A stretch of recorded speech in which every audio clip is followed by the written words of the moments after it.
Margaret left everything to me. 40 years, and I'm homeless? They named me before I was born. Margaret, you brought me home. I was never abandoned. Now everyone will know their names. 3 weeks after Harold Mays buried his wife of 40 years, his stepson changed the locks and told him to leave. Harold was 72 years old. He had no children of his own, no siblings, no cousins he'd kept in touch with.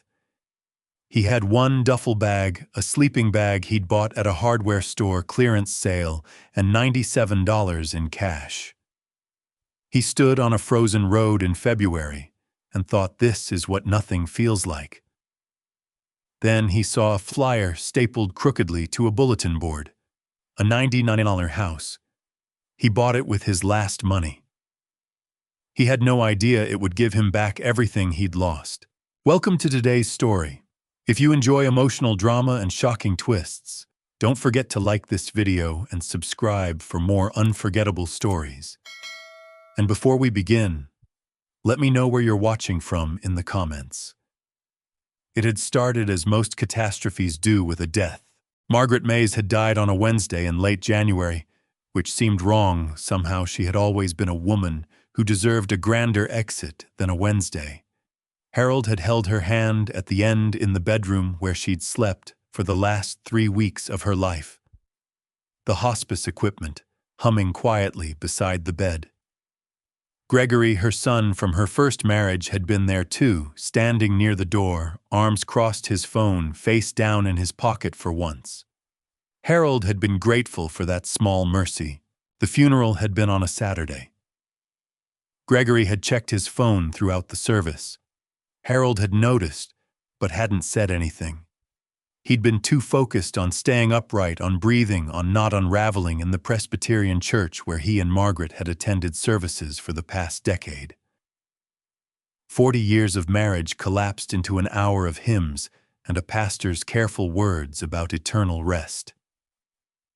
Harold had stood at the graveside, feeling the cold through the soles of his dress shoes, and thought about all the Sunday mornings they'd had left to them. They were supposed to have more time. The lawyer came on the second day after the funeral. Harold had still been moving through the house like a man underwater, expecting to hear Margaret's voice from the kitchen, turning automatically toward the living room chair where she used to read. The lawyer had been professional in the way that people are professional when they have unpleasant things to say. Efficient, clipped, not unkind, but not particularly warm either. The house was in Margaret's name, only he explained. It had come to her from her first husband, and according to the terms of her will, it passed to Gregory. Harold had 30 days to vacate. Harold had looked past the lawyer to where Gregory stood on the porch, hands in his coat pockets, unwilling to come inside for this conversation. Their eyes had met for a moment. Gregory looked away first. 30 days, Harold had repeated. My client is prepared to be generous, the lawyer said. He'll give you 60 if you need it. Harold hadn't needed 60. He'd packed in 3 hours, which told him something about how lightly a man could move through a life when none of it belonged to him. He took his clothes, a few photographs, and Margaret's wedding ring, which he couldn't leave behind. He left her reading glasses on the nightstand because somehow that felt right. He didn't know why. He had no siblings. His own parents, whoever they had been, had died when he was 3 years old, according to the state file he'd glimpsed once during a meeting with a social worker. No living relatives. Ward of the state. He'd spent his childhood moving from one foster home to another across 3 counties, never staying long enough to belong anywhere. He'd aged out of the system at 18 and taken a factory job, then another and another. He'd met Margaret at a church social in 1985. She was a widow with a grown son.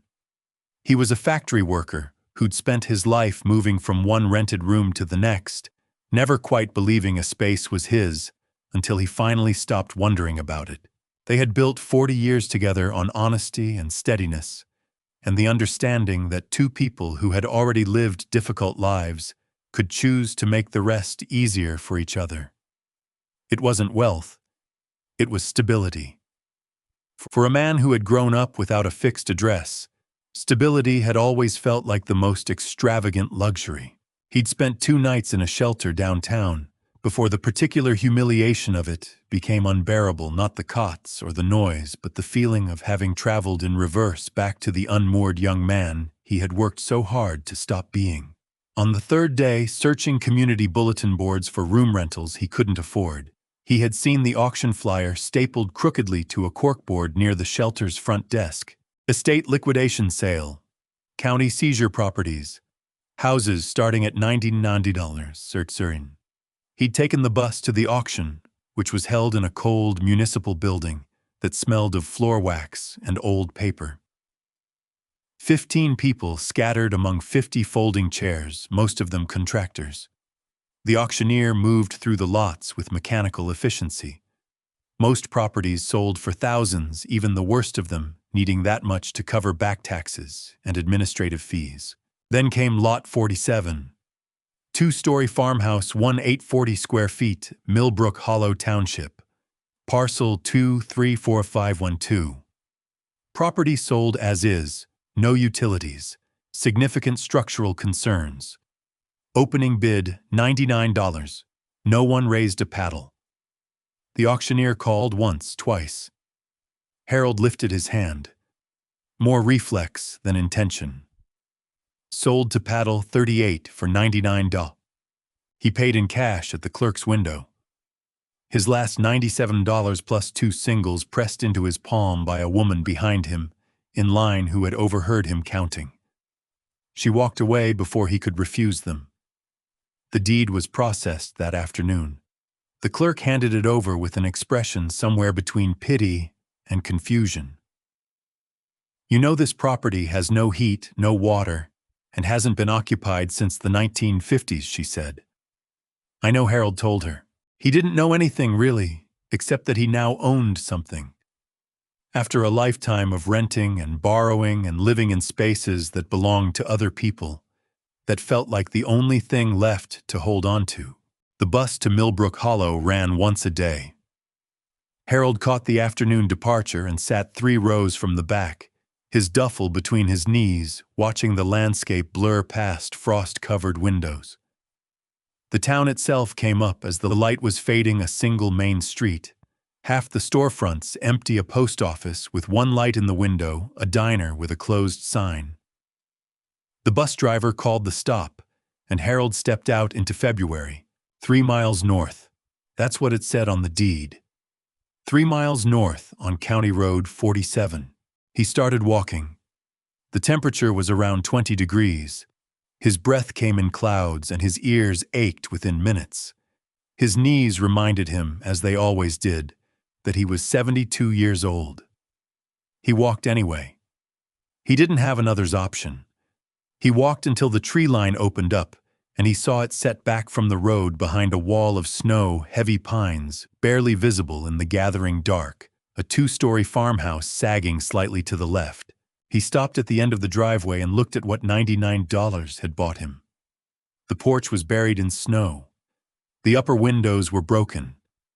The paint had peeled away in long strips to reveal gray wood underneath. By any reasonable measure, it was a ruin. But the bones looked sound. He'd spent enough years in a factory to know the difference between damage and collapse.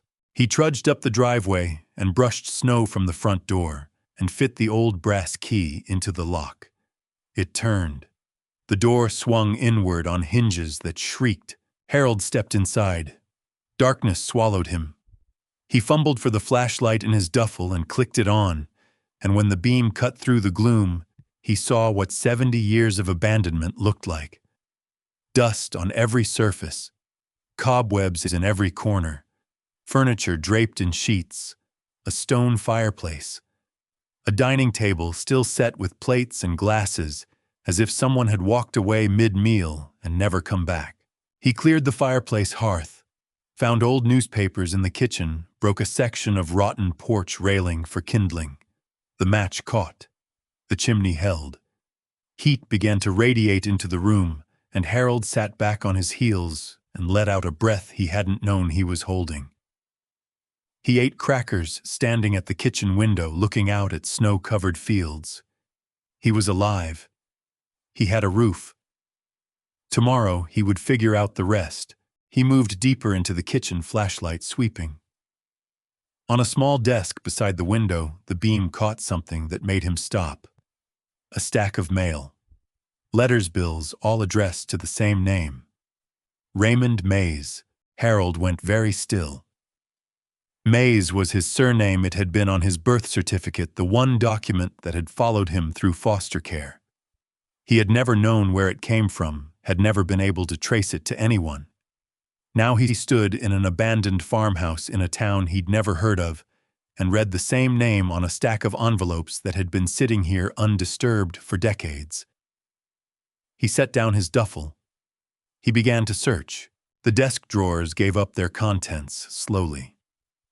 Property tax notices, utility bills, faded correspondence, all addressed to Raymond and Estelle Mays. Harold laid them across the kitchen table one by one, his flashlight propped against a jar, so the beam caught the pages at an angle. The handwriting on the envelopes was formal and neat, the kind of cursive that belonged to a different era entirely. He handled each paper carefully, the way you handled something you knew was fragile without knowing yet why it mattered. In the bottom drawer beneath a layer of yellowed newspapers, his fingers found something different. A book, small and thick, its cover leather, that had dried and cracked with age. He lifted it out and carried it to the window, where gray evening light still filtered weakly through decades of grime. He opened it to the first page. Property of Estelle Mays, 1953. The handwriting was a woman's, elegant and deliberate. He turned to the first entry. January 15th, 1953. Raymond finished the crib today. Our boy will be here soon, and I can hardly believe we'll finally be a complete family. After so many years of trying so many prayers, God has blessed us with this child. Raymond keeps touching my belly, feeling him kick, and I see tears in his eyes, though he tries to hide them. We have chosen his name Harold, after Raymond's father. The journal slipped from Harold's fingers. He caught it before it hit the floor. He stood there in the kitchen of this ruined house, holding a journal that was older than most of the people he knew, and the name on the page vibrated through him like a struck bell. Harold. They had named their son Harold. He sat down heavily on a kitchen chair, not caring about the dust, and opened the journal again. His hands were trembling. He pressed them flat against the pages to steady them. He read. The entries came in Estelle's careful hand, month after month. Raymond working the farm, 20 acres of vegetable crops, and a small dairy operation. Estelle tending the house, the garden, selling preserves at the town market. Money was tight, but they managed. They always managed. Small joys threaded through the daily record, a good harvest. A dress Estelle had sewn herself, Raymond, fixing the tractor with wire and stubbornness, and language Estelle noted she would not repeat. Then came entries about the pregnancy. Estelle's wonder at her own body, the way time moved differently when you were waiting for something. Raymond painting the spare bedroom pale yellow. Raymond building furniture, a crib, a chest, a small bookshelf, working by lamplight after the day's farm work was done, measuring twice and cutting once, because this had to be right, this had to last. The birth in March of 1953. Our Harold arrived at dawn. Perfect in every way. 10 fingers, 10 toes, and lungs that announced his presence to the world. Raymond held him and wept openly. I have never seen my husband so undone by joy. Harold had to stop reading. He sat in the growing dark, the fire crackling softly in the next room, and let the information settle over him, the way cold settles over a landscape, slowly, completely altering everything it touches. He had spent his entire childhood believing he'd been unwanted. It was the underlying grammar of foster care, the assumption beneath every temporary placement. Someone had decided you weren't worth keeping. He had never examined it directly, he had just lived inside it the way you live inside weather. But these words told a different story. He forced himself to keep reading. The entries chronicled a small, ordinary life filling up with the presence of a child. The first steps, the first words. Dada then Mama, both parents documented with equal pride the specific delights of a toddler following his father around the farm, asking questions about everything, demanding answers. Estelle recorded his love of being outside. She wrote that Raymond had built him a wooden horse on rockers, and that Harold had named it Bill for reasons no one could determine. Birthday celebrations with homemade cake, the photographs of which no longer existed, but which Estelle described in enough detail that Harold could almost see them. Then the tone shifted. August 1955. The drought continues. We've lost half the crop. Raymond tries to stay strong, but I see the worry eating at him. The bank has sent another letter about the mortgage. September 1955. Raymond sold the dairy cows. It broke his heart, but we needed the money for taxes. Harold asked where the cows went. I didn't know what to tell him. October 1955. A man from the county came today. Mr. Sutton, he said. We're behind on property tax, and the county might have to seize the farm. Raymond showed him our payment plan, but Mr. Sutton just shook his head. He said the county needs the money now, not in installments. When Raymond asked for more time, Mr. Sutton looked around our home like he was already pricing it. Harold's chest tightened. November 1955. Mr. Sutton came again. This time he brought papers. He said if we sign over the property voluntarily, the county will forgive the debt, and we can stay as tenants until we find another place. Raymond refused. He said this land has been in his family for 2 generations. Mr. Sutton's face went cold. He said men who can't pay their debts don't get to keep their property.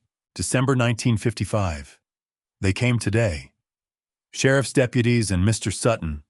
They said we had 72 hours to vacate, but Raymond checked the dates. We still have 3 weeks until the final deadline according to the original notice. Mr. Sutton said the timeline was adjusted due to administrative necessity. Raymond tried to argue, but the deputies made it clear we had no choice. Where will we go? What will we do? And Harold? Dear God, what about Harold? January 1956. We've been staying in a rented room above the hardware store. 1 room for all 3 of us. Harold keeps asking when we're going home. I don't have the heart to tell him we don't have one. The next entry was dated a week later. The handwriting had changed, shaky now. The letters less precise, as if written while the hand that held the pen couldn't stop trembling. January 15th, 1956. They came for Harold today. Harold went very still. A woman from County Child Services said we can't provide adequate care. She used words like neglect and unsuitable environment. I screamed at her that we love our son, that we're doing everything we can. Raymond tried to physically stop them from taking him. 2 deputies held him back while the woman carried Harold to her car. He was crying for us, reaching back, calling Mama Dada. I can still hear his voice. I think I'll hear it forever. The diary slipped in Harold's grip. He caught it. He pressed one hand over his eyes. The other hand held the journal flat against the table, anchoring it, keeping it real. Outside, the February wind moved through the pines with a low sound, and the fire in the next room crackled, and Harold Mays sat in his mother's kitchen and let 70 years of wrong belief begin to come apart. He hadn't been abandoned. He had been taken. He made himself breathe. He made himself turn the page. January 20th, 1956, Raymond went to the county office every day this week trying to get Harold back. They told him we need proof of stable housing and income. We have neither. We're living in one room. They said Harold is better off in state care, that he'll be placed with a family who can provide for him. The caseworker said we could visit once we get settled. But how do we get settled when we've lost everything? February 3rd, 1956, Raymond discovered something. He found the property records at the county office. The farm was auctioned the day after we were evicted, before the legal deadline. It sold for a fraction of its value to a private buyer. Mr. Sutton's signature is on all the paperwork. Raymond says this is theft, that we can fight it. He's trying to find a lawyer. But none will take the case without money up front.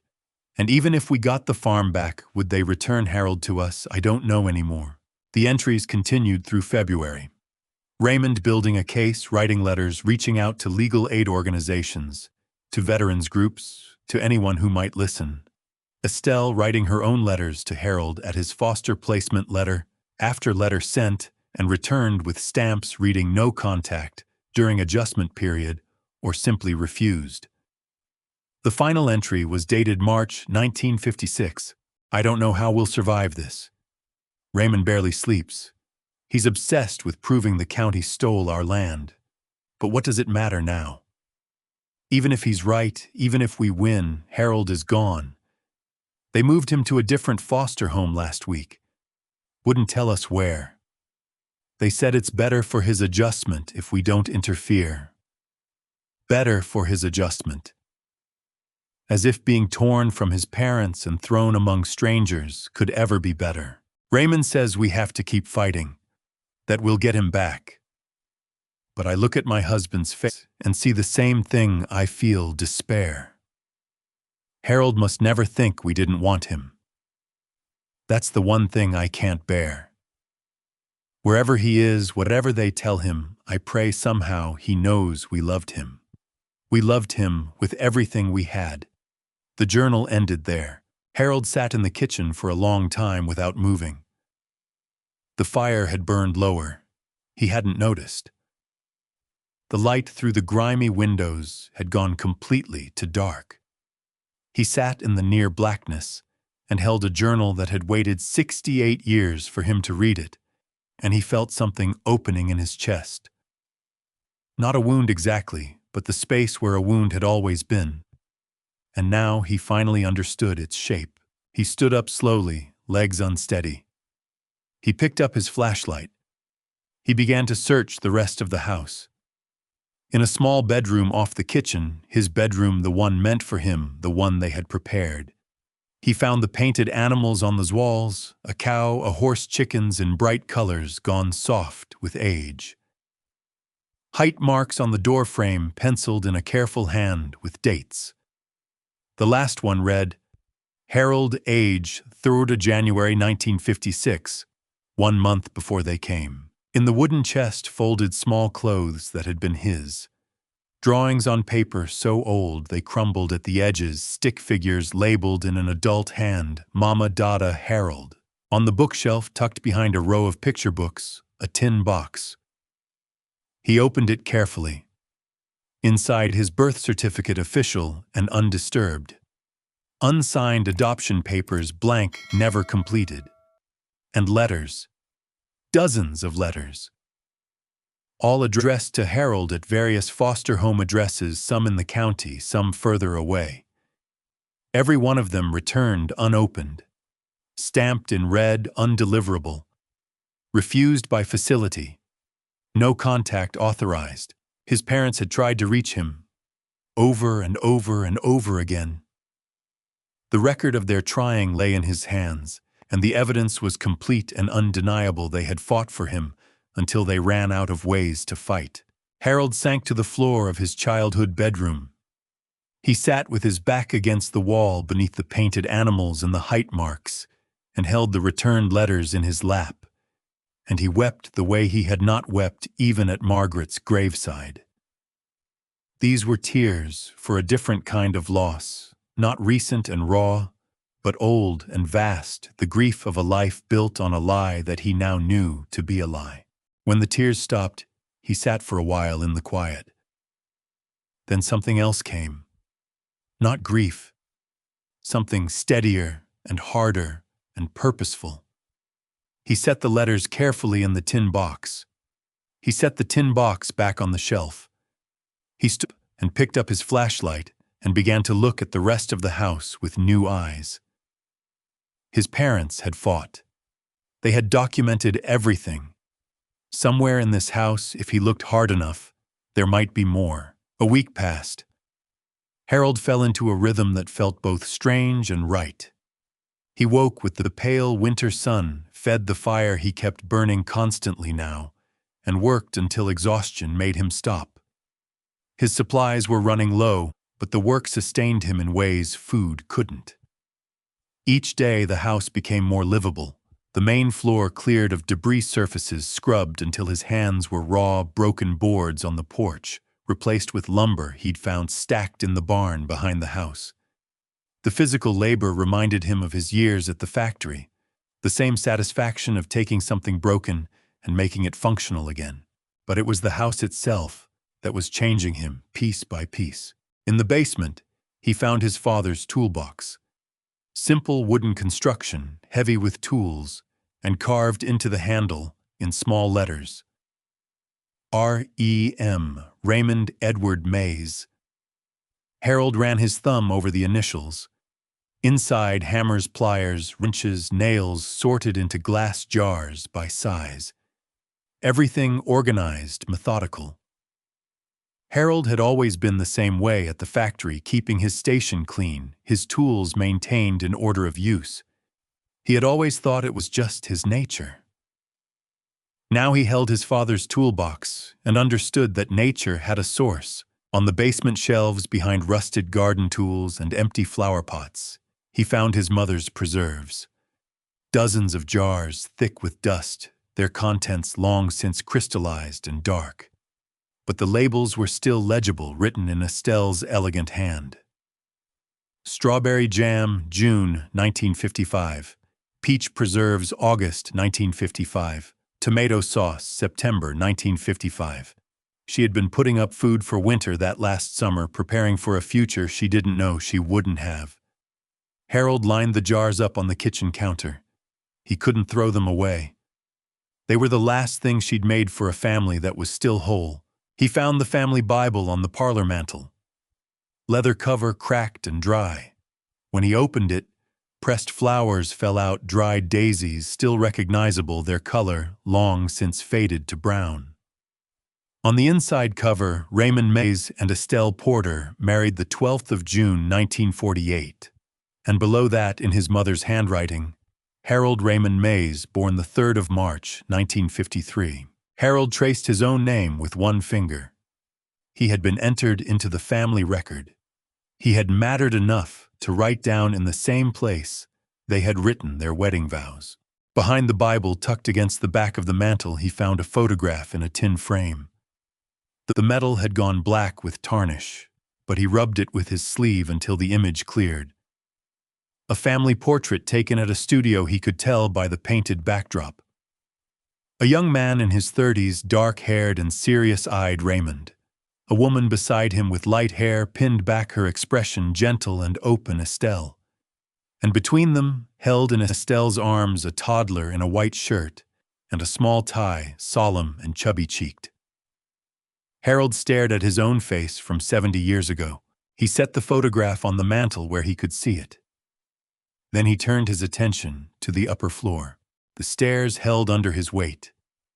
His parents' bedroom untouched, a metal-framed bed, a dresser, a wardrobe, all filmed with dust, but intact, preserved as if they'd simply stepped out one morning and never come back. On the dresser sat a small, framed photograph, Raymond in an ill-fitting suit, Estelle in a simple white dress with a bouquet, both young and clearly unprepared for how much life would ask of them. Harold's room, the painted animals, the height marks. He stood in the doorway for a while, looking at the colors his mother had chosen. The second door opened to a storage room he'd already found. Nothing of note. The third door was different.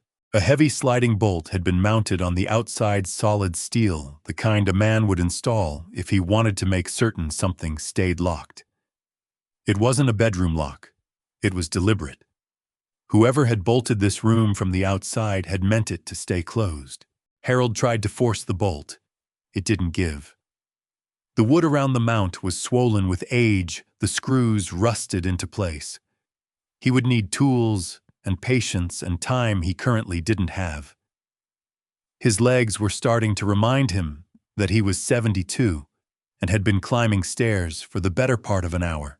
He went back downstairs. He ate the last of his canned soup standing at the window.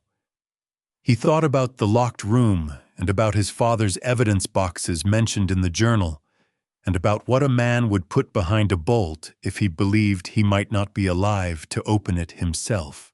That night, reading the journal again by flashlight, he found the entry from December 1955. Raymond installed a lock on the spare room today. He's storing all the documents there. Everything related to the property seizure, copies of correspondence, the timeline showing they took the farm illegally. He says if anything happens to us, there needs to be a record. I told him nothing will happen, but he just shook his head. He doesn't trust Mr. Sutton, neither do I anymore. Harold closed the journal. His father had known the threat was real.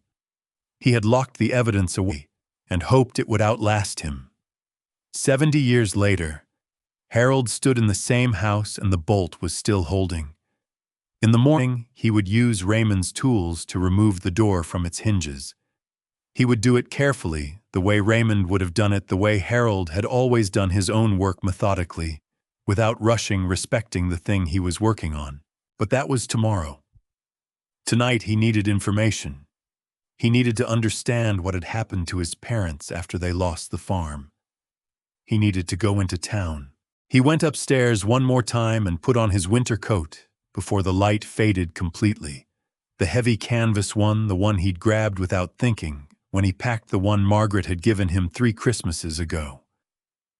He was reaching into the collar to flip it up against the cold when his fingers found something in the inside pocket.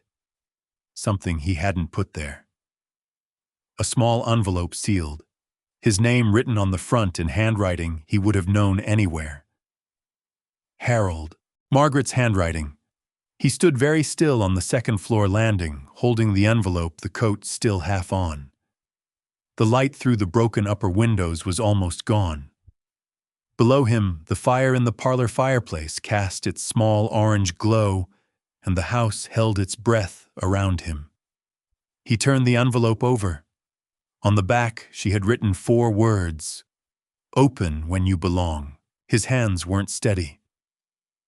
He set the envelope carefully on the landing floor and sat down beside it, back against the wall.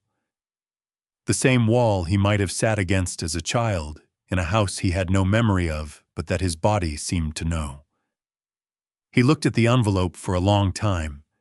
He didn't open it. Not yet. He wasn't sure he understood enough yet to receive whatever Margaret had left for him. He carried the envelope downstairs and set it on the mantel between the family photograph and the pressed Daisy Bible. 3 things now: Estelle's journal, Raymond's bronze star which he'd found that afternoon, wrapped in a small American flag inside his parents' dresser drawer, Sergeant Raymond May's European Theater, 1944, engraved on the back, and Margaret's envelope. He looked at all 3 of them together in the firelight. Then he turned and went to find his warmest socks, because tomorrow he had 3 miles to walk. The general store occupied a narrow building on Millbrook Hollow's main street, with a striped awning that had faded to almost no color at all, and a bell over the door that chimed when Harold pushed it open. A man who had to be in his mid-70s sat behind the counter with a newspaper folded to the crossword, reading through glasses thick as window glass. He looked up when Harold entered. "Help you need supplies," Harold said, "and information if you have any." The man set down the paper and studied Harold with the careful attention of someone who had lived in a small enough place long enough that he could place strangers by category. What he was working out, Harold could tell, was which category this particular stranger belonged to. "You're the fellow who bought the Mays place," he said at last. Not a question. "That's right. Harold Mays. I'm Raymond and Estelle's son." The man's expression shifted. Not surprise exactly, more like the click of something slotting into place. He came around the counter, slowly moving with the careful deliberateness of a man whose joints had opinions about things. "Frank Zimmer," he said. "I own this place." He stopped a few feet away, looking at Harold the way people look at something they need to see clearly. "Raymond and Estelle's boy. The one the county took." "I'm 72 now," Harold said. "But yes," Frank exhaled slowly. He looked away for a moment, jaw working. "Lord have mercy." He found his voice again. "We all wondered over the years what happened to you. You were just a little thing when they took you. 3, maybe. Your mama used to bring you in here. You'd point at the candy jars and she'd let you pick one piece if you'd been good." Harold's chest tightened. He had a fleeting sensation, not quite a memory, more like the ghost of one, of looking up at glass jars full of color, at a woman's hand pointing at a choice being given. "What happened to them?" he asked. "After they lost the farm." Frank's expression darkened. He turned and gestured Harold toward a small table near the potbelly stove. They sat, and Frank told him what he knew. Raymond fighting at county offices every week, trying to prove the seizure was illegal, running into the same wall every time, because Irving Sutton ran everything, and no one was willing to stand against him. Estelle quieter, but the whole town could see what losing her child was doing to her. She'd come into the store sometimes, just to be somewhere other than their rented room. She'd stand in front of the candy jars, Frank said, and cry. "After they took you," he said, something broke in her. In both of them, but you could see it more in Estelle. Harold looked at the table. He didn't trust his voice for a moment. "They left town eventually. Early 1957, I think. Someone said they'd gone north looking for work." Frank shook his head. Never heard from them again. He told Harold about the pattern he'd noticed only in retrospect. Other farms going under in the late 50s and early 60s. The same sequence of events, each time the same county clerk signing papers. The same new owners connected to the same handful of names. But people didn't talk about it. Shame, mostly. Losing your land felt like personal failure, not theft. "If you're looking for records," Frank said, "Phyllis Crane at the town hall has been there since the 1950s. She's seen everything. Never spoke much about it, but she remembers." He paused. "And Pastor Yoda at St. Andrew's. He baptized you." Harold gathered his supplies and settled his tab, insisting on paying when he could, rather than accepting Frank's offer to write it off. On his way to the door, Frank called after him, "What you're doing out there fixing up the house?" His voice was rough. "Your folks would have liked knowing it was being taken care of." Harold walked to the town hall. He didn't have much daylight left, but he had enough. The town hall was a small building set back from the main street, heated inadequately by a single radiator that knocked and hissed. Behind the front desk sat a woman with steel-gray hair pulled into a tight bun, her posture the kind that came from decades of managing other people's paperwork. She looked up when Harold entered with the expression of someone accustomed to assessing requests before they were made. "Can I help you?" "I'm looking for property records from 1956, Harold said. "The Mays Farm County Road, 47. Something moved in her eyes, not quite recognition, but close. "That's a long time ago. What's your interest? I'm Harold Mays, Raymond and Estelle's son." She set down her pen. She looked at him for a moment, the way Phyllis Crane, he would come to understand, looked at all difficult things steadily, without flinching, as though she'd made a practice of not looking away. The boy, she said. I was 23 when I started working here. She stood and moved to a filing cabinet against the back wall, pulling out a drawer with practiced efficiency. This is public record. You're entitled to see it. She extracted a thin folder and set it on the counter. Harold opened it. Inside property, deed transfers, tax assessments, a single official notice of seizure. He read through them with the methodical attention he'd brought to factory work for 40 years. The kind of reading that didn't skip or skim, that trusted that the details mattered. The timeline was wrong. According to the original tax notice, his parents had until the 15th of February 1956 to resolve the outstanding balance. The seizure order was dated January 28th, 18 days early. He pointed this out to Phyllis. She nodded. I was a young clerk then. When I asked Mr. Sutton about the date discrepancy, he said the board had approved acceleration due to likelihood of non-payment. But I never saw any board meeting minutes authorizing it. I asked for them once. He told me to mind my filing. Harold turned another page. The auction record was brief. The farm had been sold on February 2, 1956, the day after the legal deadline would have been reached, if they'd followed the original notice for $800 to a private buyer. Well below assessed value. He looked at the buyer's name. Sutton Holdings, LLC. Harold looked up from the page. Irving Sutton bought it himself, he said. Through a company. Phyllis's expression was careful. Legal, technically. But it raised eyebrows even then. A county clerk seizing property and then purchasing it through a shell company. She paused. People talked quietly. Nobody did anything. Why not? Because Sutton had power. He controlled the records, influenced permit decisions, had connections on the county board. Anyone who challenged him found themselves with problems afterward: audits, permit denials, business license complications. People learned to keep quiet. Harold felt the anger that had been building in him for days sharpening into something colder and more useful. My parents lost everything because one man decided he wanted their land. I've worked here 45 years, Phyllis said. I've seen a lot of injustices. What happened to your family was one of the worst.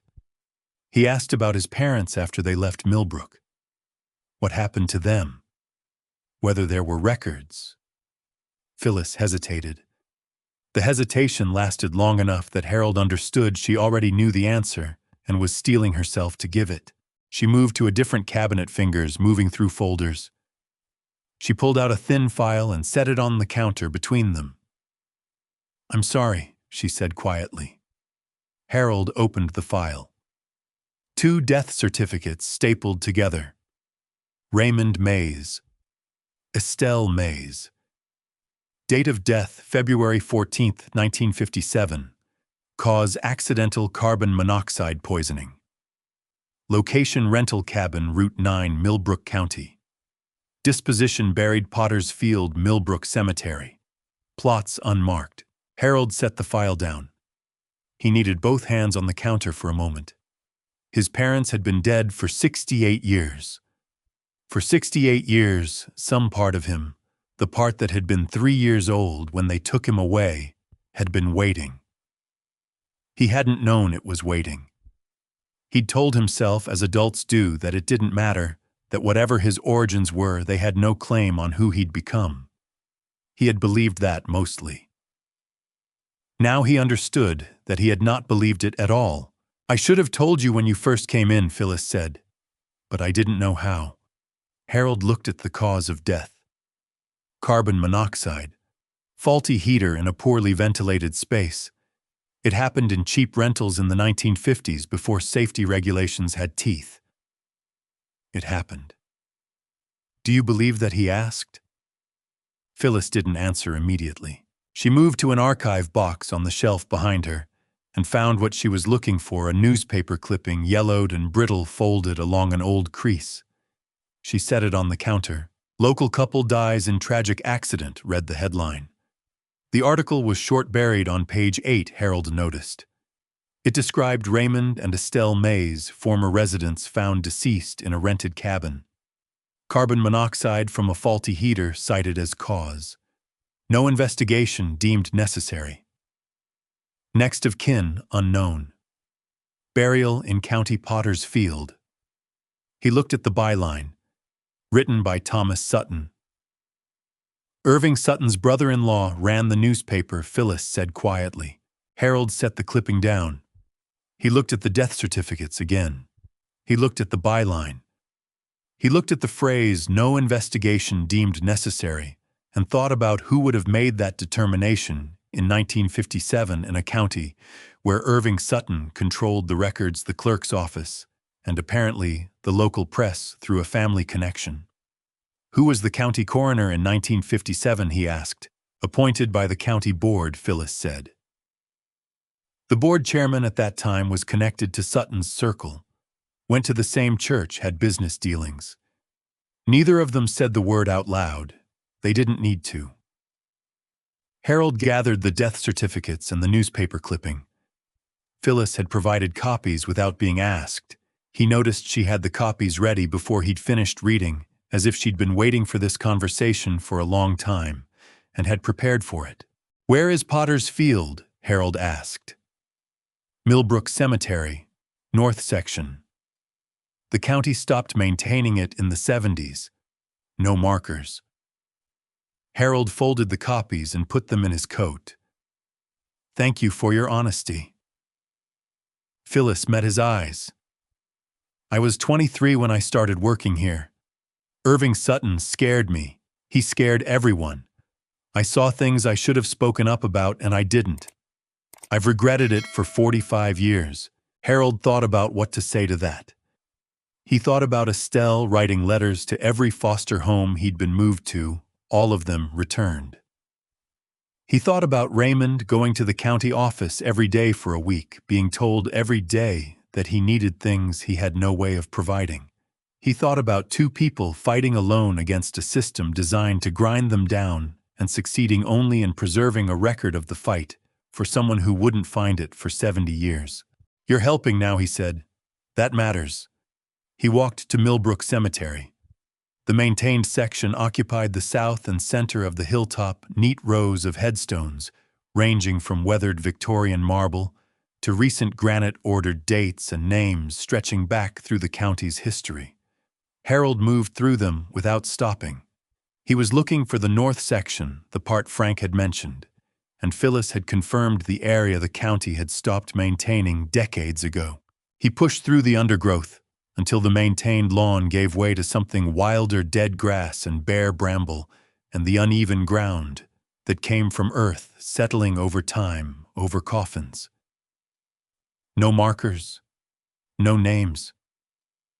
The county had buried its unclaimed dead here and then forgotten about them, and the ground had closed over them the way ground does impartially, without commentary.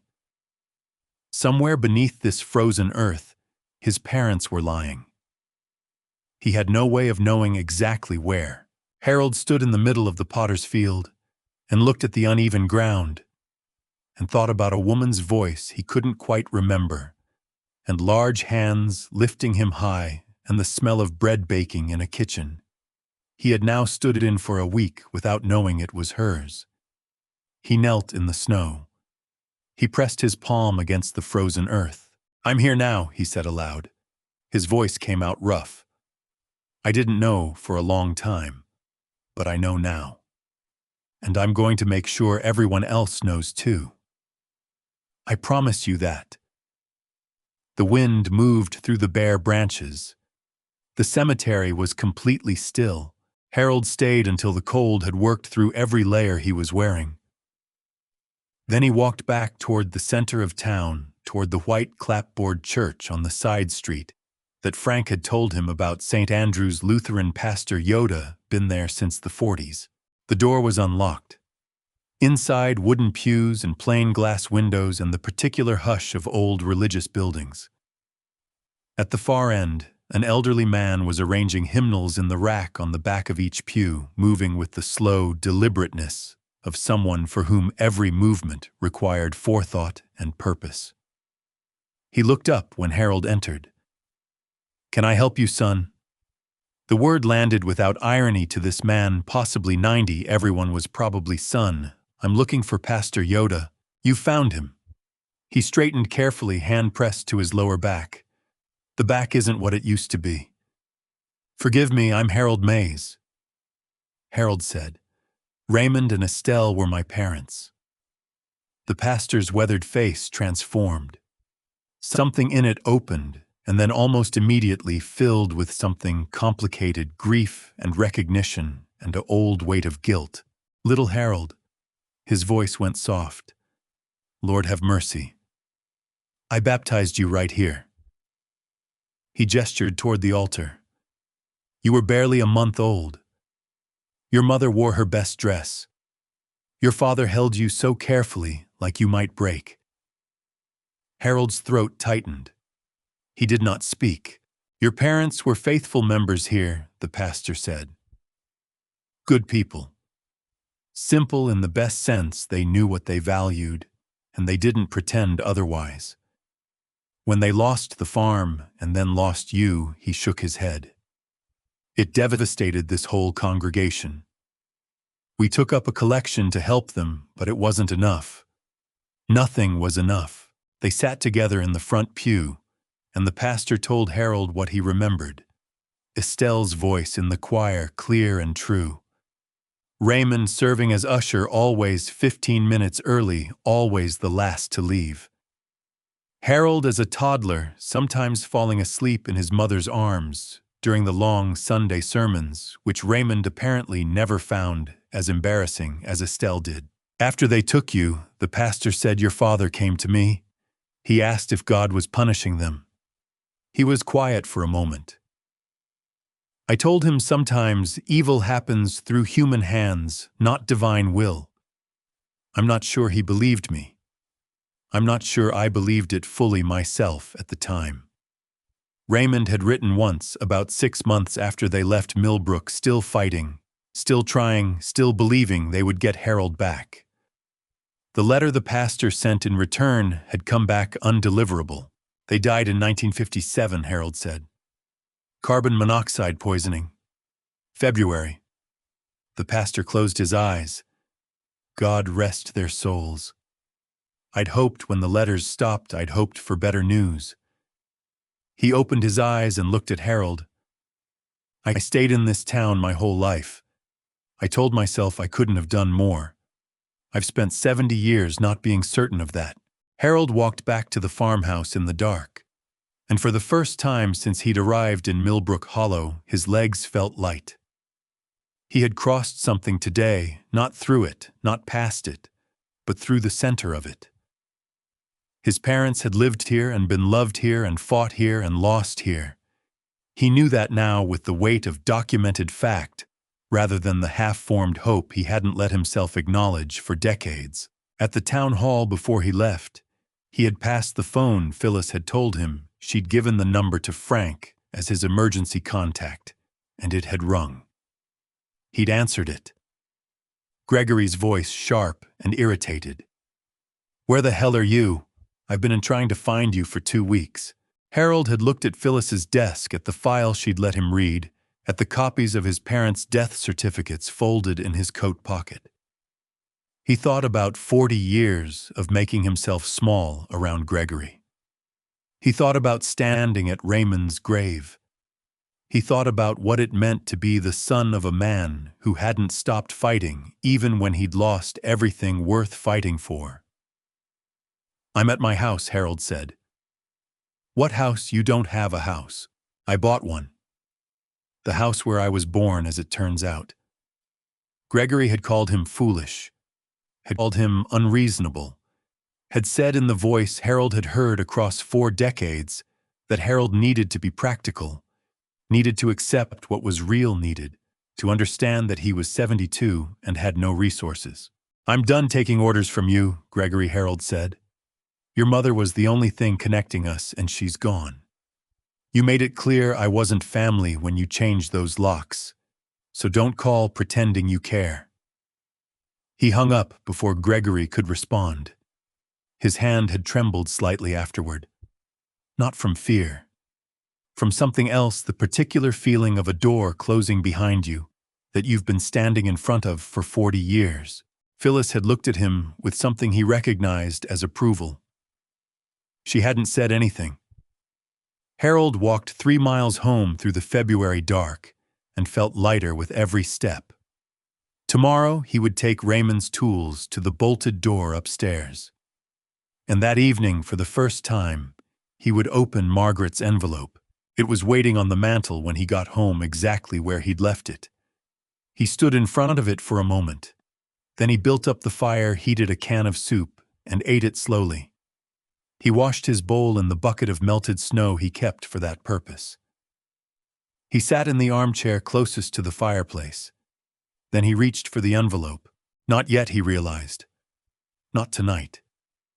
He needed to see what was behind the locked door first. Margaret had said, "Open when you belong." He wasn't quite there yet.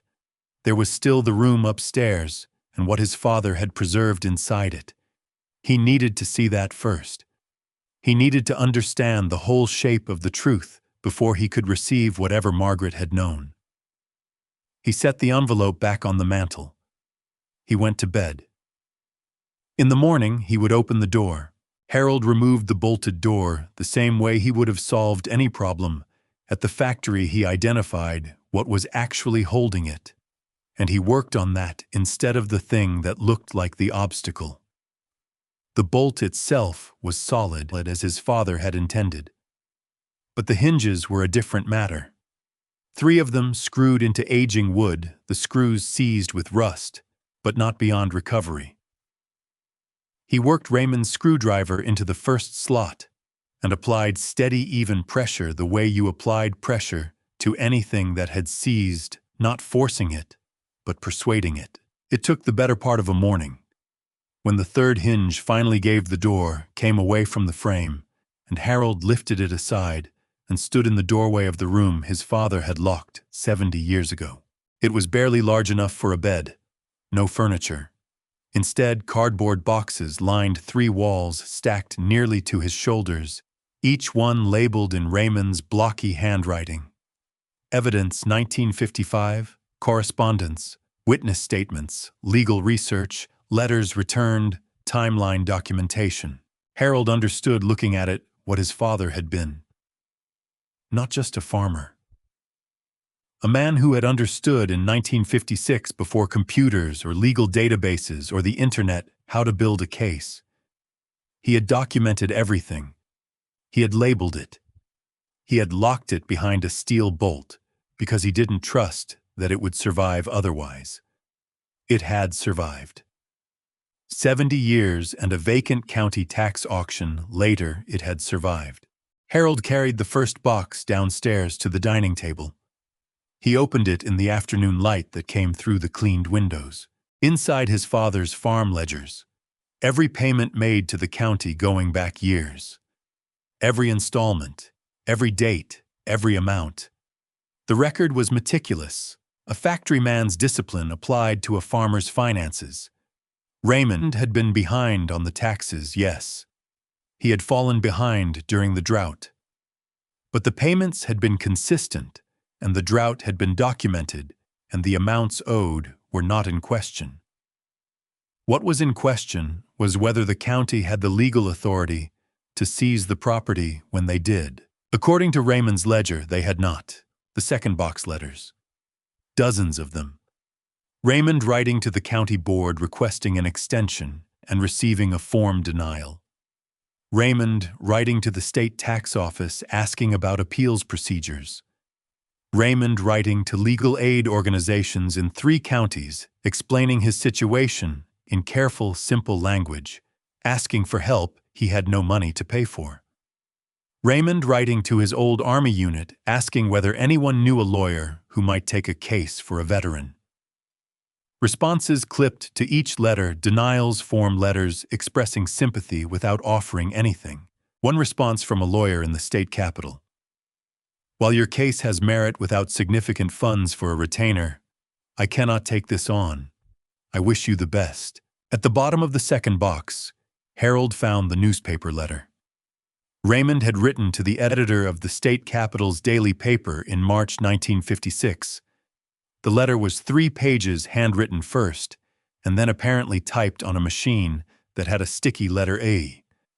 Raymond laid out everything methodically: the illegally accelerated seizure timeline the shell company purchased, the threats he'd received, the pattern he'd identified in other farms going under. I am not the only victim. Others have suffered similarly, but are too afraid or ashamed to speak. I have documentation of everything if you are willing to investigate. In the top right corner of the letter, someone had stamped it in red ink, not suitable for publication. Harold set the letter down. He sat for a moment with it. He thought about his father typing this, submitting it, waiting, receiving it back. He thought about what it cost in 1956 to keep going after that. He thought about the bronze star in the dresser upstairs wrapped in its small flag. Sergeant Raymond Mays, European Theater, 1944. His father had crossed an ocean at 20-something to fight for a country that would a decade later allow a corrupt county clerk to steal his farm and take his son. The third box held a log. Raymond had kept dates and details of every threatening contact he'd received. January 20th, 1956, Sutton approached me outside county office. Said if I keep pushing, I'll lose more than property. Said there are institutions for men who make trouble and orphanages for their children. February 3rd, 1956. Deputy Willis stopped me on the road without cause. Said Sutton wants me to understand I'm being watched. February 10th, 1956. Found back window of truck broken. No note. No one in town will say they saw anything. Harold laid everything on the dining table.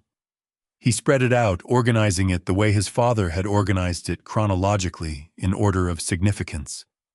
The farm's financial records, the timeline of the illegal seizure, the pattern of threats, the letters that went nowhere, the newspaper submission that came back unopened. His father had built an airtight case. He had done it alone, without money, without allies, without anyone willing to stand beside him. He had built it and locked it away, and hoped that someday, somehow, someone would open that room and find it. Harold looked at the mantel where Margaret's envelope was waiting. He had understood on his way home last night that he needed to see this first. He had needed to know the full truth about Raymond and Estelle before he could understand what Margaret had known and why she'd kept it. Now he knew. Now he was ready.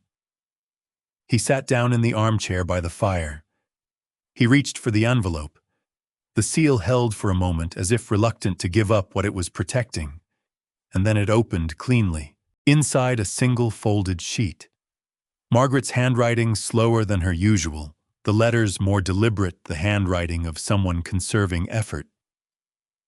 She had written this in the last months of her illness, when writing had started to cost her. Harold, I've been keeping something from you, and I need you to understand why before you read the rest. I'm not asking forgiveness. I'll leave that to your judgment, which has always been better than mine on things that matter. I started looking into your past about 8 months ago after the diagnosis. I know you'd tell me I should have spent that time differently, but I couldn't stop thinking about the gap in you, the part you'd learned to live around, the thing you never talked about directly, but that I could always feel was there. You spent your whole life believing your parents didn't want you. I couldn't leave you with that if I had any chance of finding out whether it was true. I hired an attorney to file a request for your original foster care records. It took 4 months and more paperwork than either of us would have believed. But eventually, they came back. Your parents were Raymond and Estelle Mays of Millbrook Hollow. I found the farm records. I found the county seizure. I found what happened to your son. I know what was done to them. And to you. I know it was not an accident of circumstance. Someone chose to do what was done to your family, and someone chose to cover it up, and your parents spent the last year of their lives trying to fight it. with nothing but the truth and their love for you. The house on County Road 47 is in the county records as being in tax delinquency. It's been vacant for decades, essentially abandoned by the system.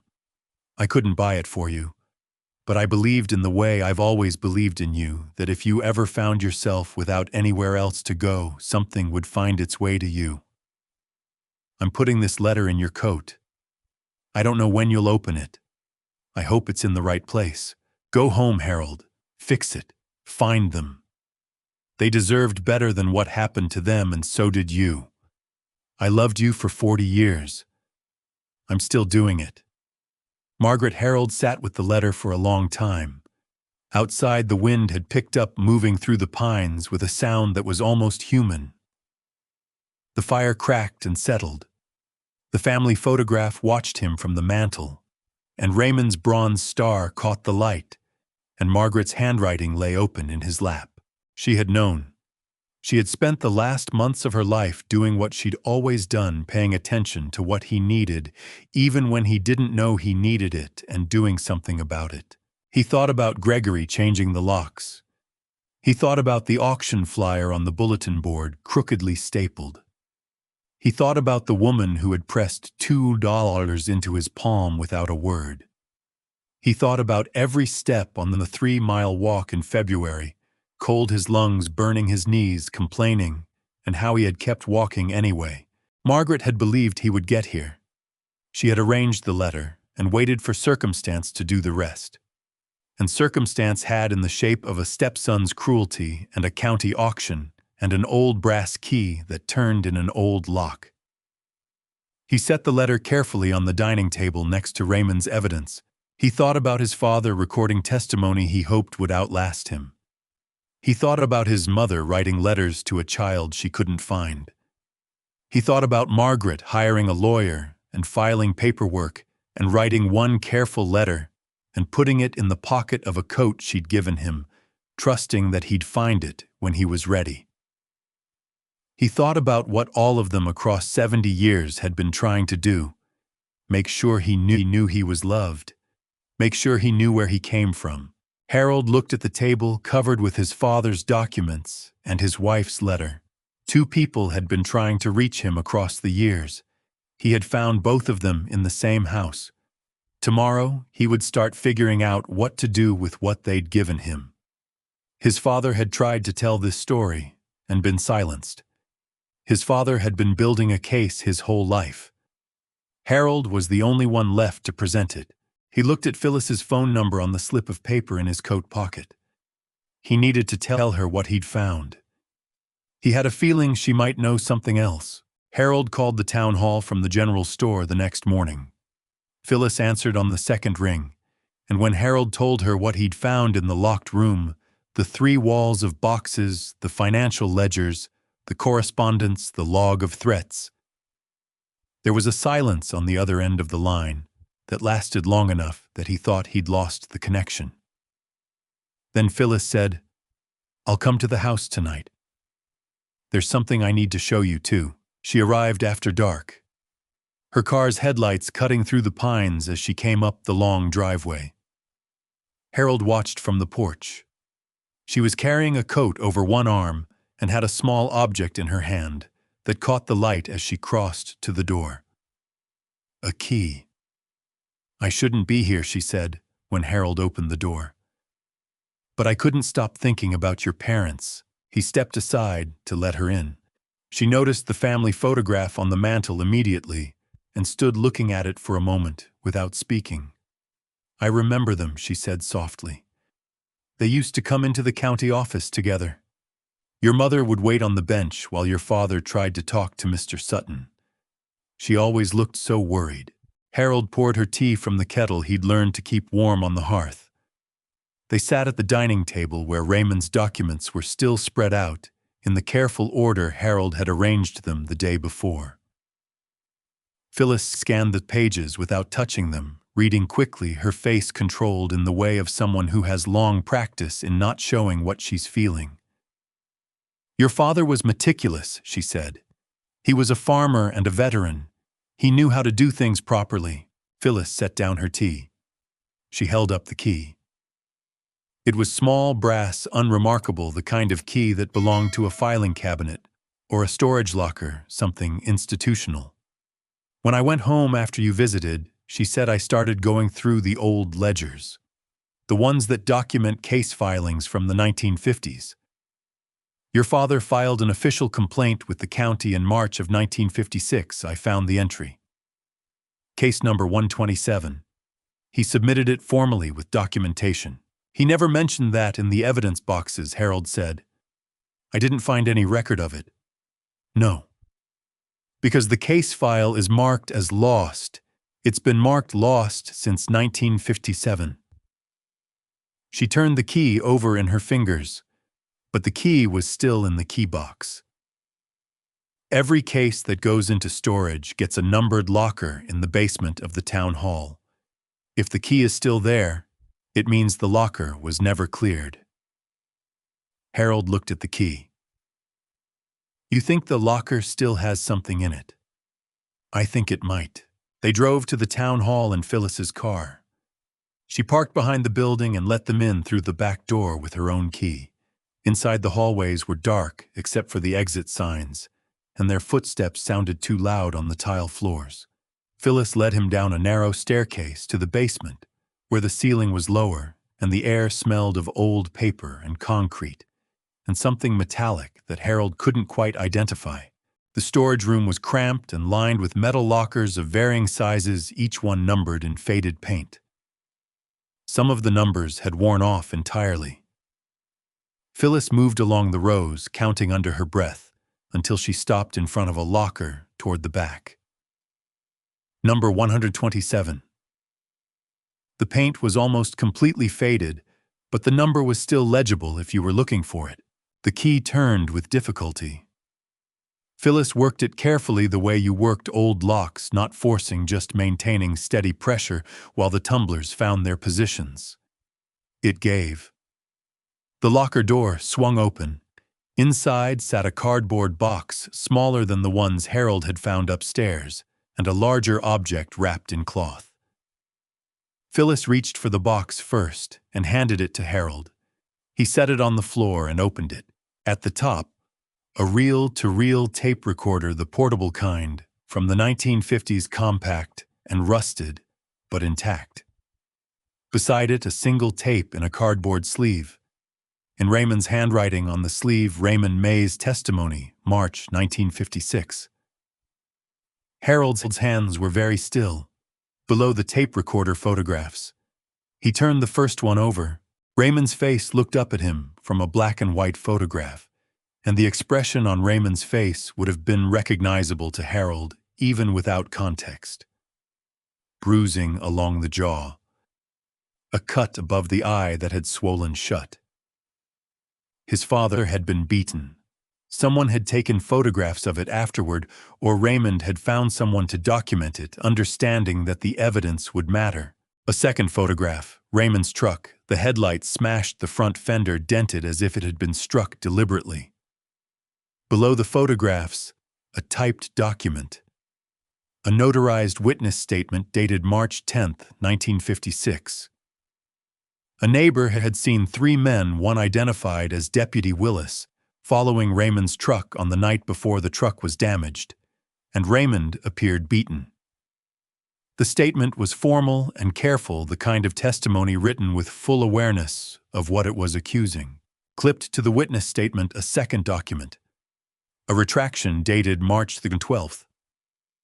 2 days later, the neighbor was withdrawing the complaint, had been mistaken, was sorry for any confusion.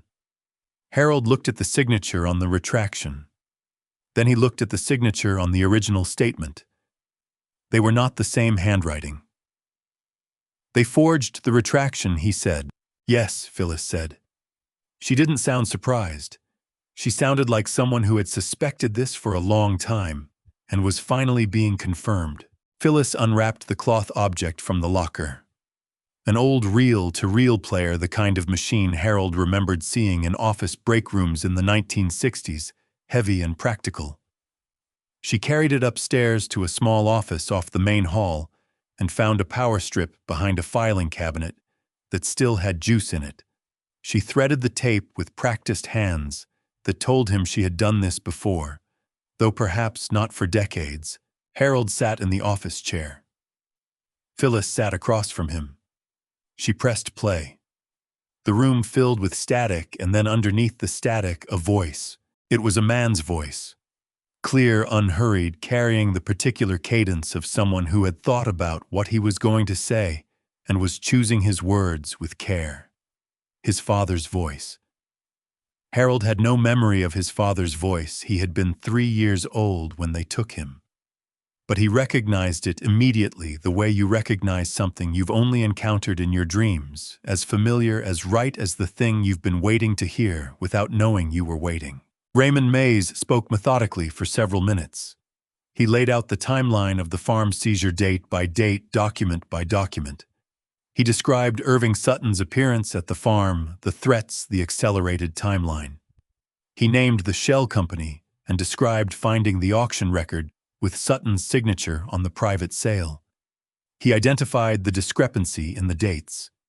He described the threats, the approach outside the county office, the deputy who stopped him without cause, the damaged truck. Then his voice shifted. It became something different. It cracked slightly, the careful control of a man trying to give testimony, breaking against something stronger than testimony. "They took my son," Raymond said. "Harold is 3 years old. He doesn't understand why strangers came and took him away from his parents. The caseworker said we're unfit because we lost our house. But we lost our house because it was stolen from us. They used our poverty as evidence of neglect, but our poverty was created by the theft. And now they're using that theft to justify taking our boy. This isn't justice. This is cruelty backed by official paperwork." A pause on the tape. The static filling the silence. "I'm making this recording because I know what happens to people who challenge men like Irving Sutton. I know I might not get to tell this story myself, but someone needs to hear it. Someone needs to know what happened here." Another pause. "My son needs to know we didn't abandon him. We fought for him. We're still fighting for him.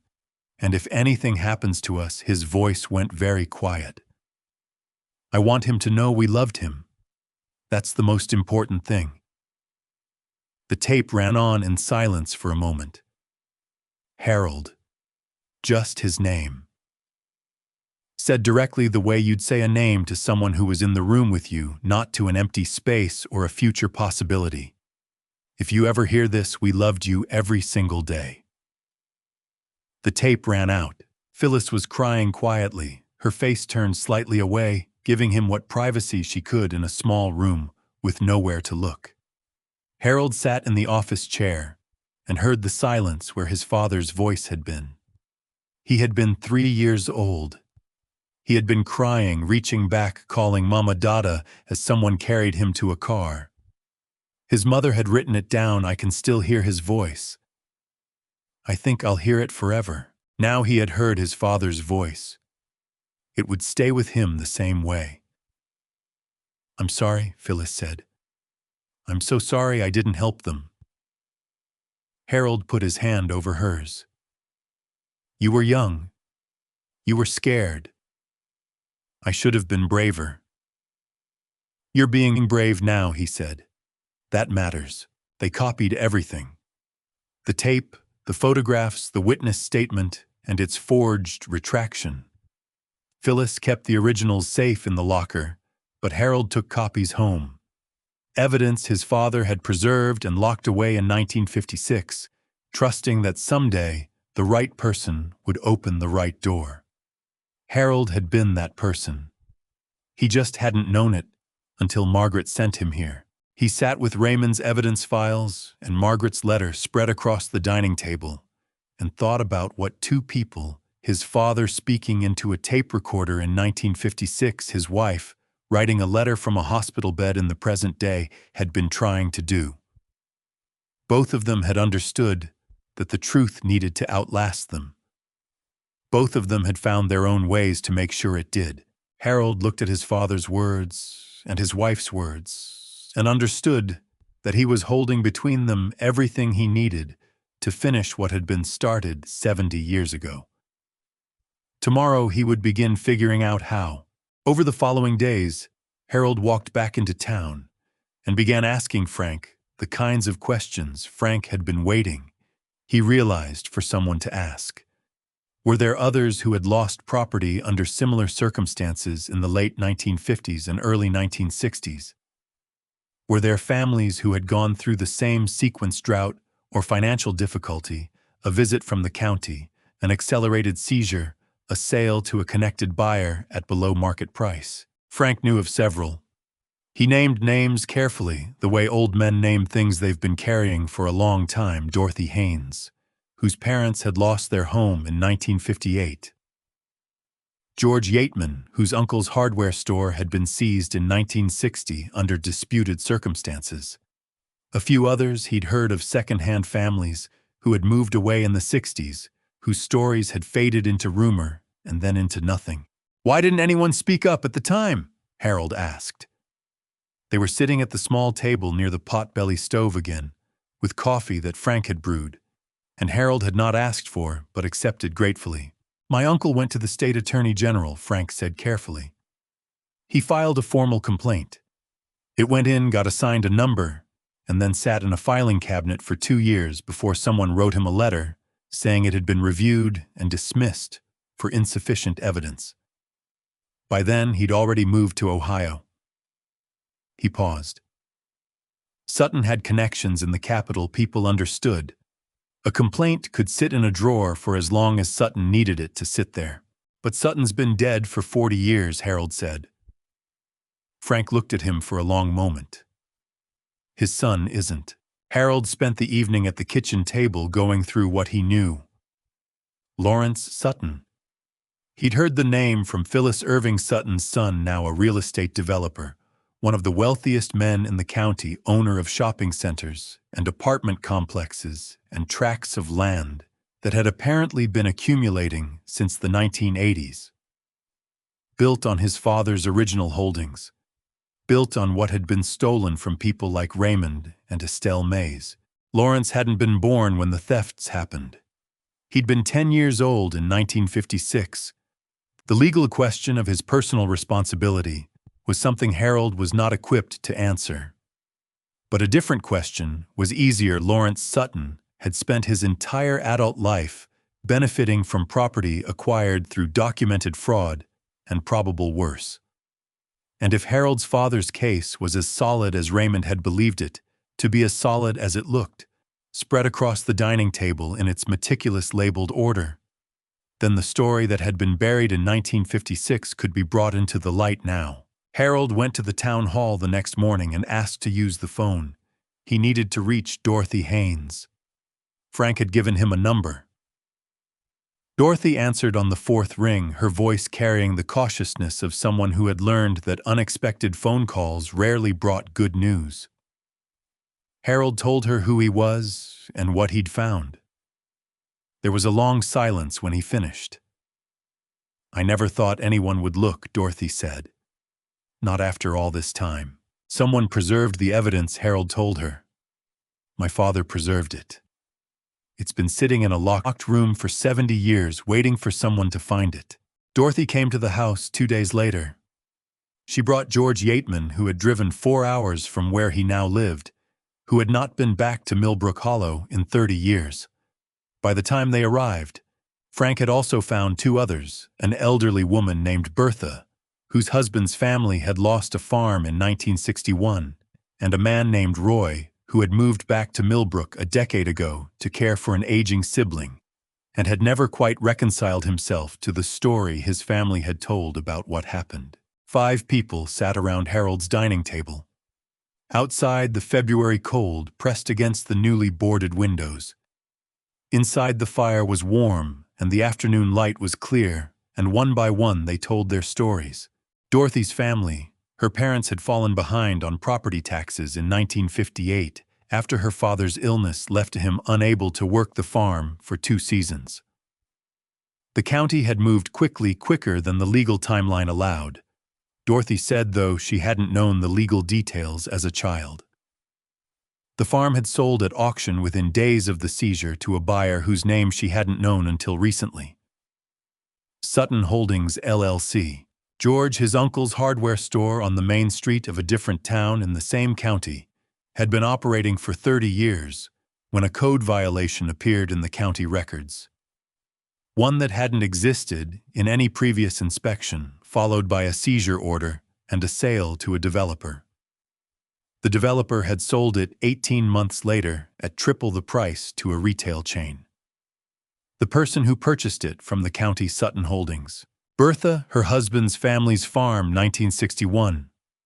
Roy, a family property, 1963. Different years, different locations, the same pattern every time. Harold spread his father's documentation on the table alongside their accounts. The similarities were not coincidental. The similarities were a system. Your father had the right idea, Dorothy said, looking at Raymond's logs and letters and financial records. He was building a case. If he'd had a lawyer. He tried, Harold said. No one would take it without money. Different story now, she said. With documentation like this, with all of us willing to go on record. There's more, Harold said. He told them about the storage locker, about the tape recording. He described what his father's voice had sounded like on it, the way Raymond had spoken directly into the recorder with the knowledge that he might not survive to speak directly into a courtroom. A couple of people around the table couldn't look at him while he talked about it. They decided together to contact a journalist.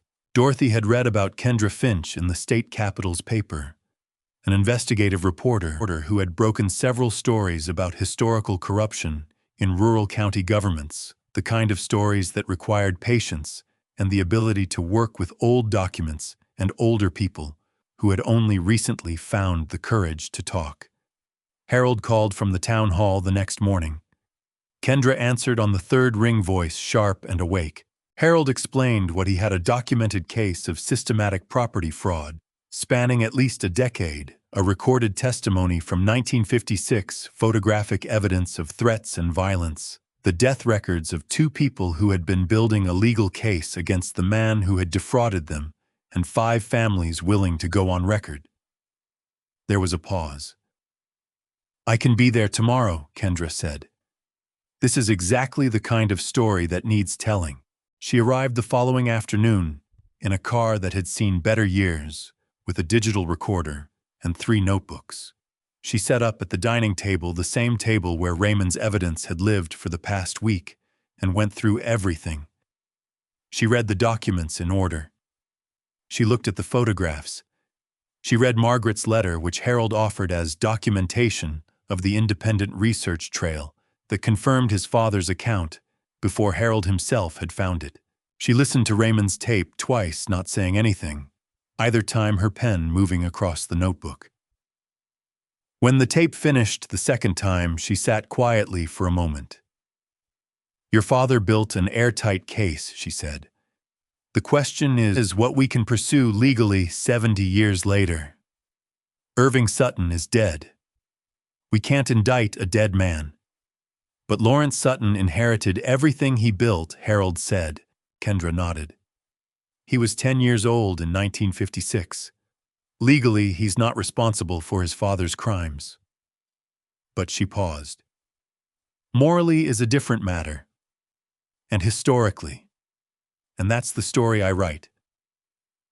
She spent most of the afternoon interviewing Harold, and then each of the 5 families who had come. Each account added another layer to the documentation, another instance of the same pattern, another name to add to the list of people who had lost something, to Irving Sutton's calculated theft. As she was preparing to leave, Kendra said, "The article will run this week. It's going to name Sutton and trace how his initial thefts built into Lawrence's current holdings. Lawrence's lawyers will come after it." I know, Harold said.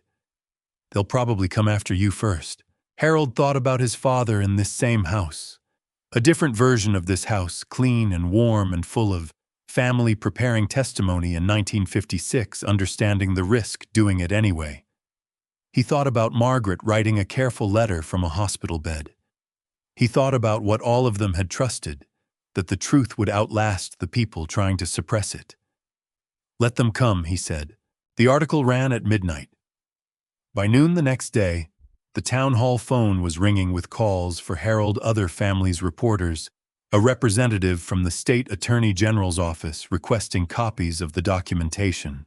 Harold answered everything he could from the general store phone, with Frank sitting at the counter, reading the article in the state newspaper which had picked it up by morning. Then a courier arrived at the house with a legal envelope. Harold read the cease and desist letter carefully. It was from Sutton and Associates representing Lawrence Sutton. It demanded immediate retraction of all statements, a public apology, and threatened legal action for defamation, libel, and intentional infliction of emotional distress. It stated that Irving Sutton had acted lawfully within his authority as county clerk, and that these allegations damaged Lawrence Sutton's reputation and business interests. Harold read it twice. He set it down on the dining table next to Raymond's evidence files. "Are you worried?" Phyllis asked.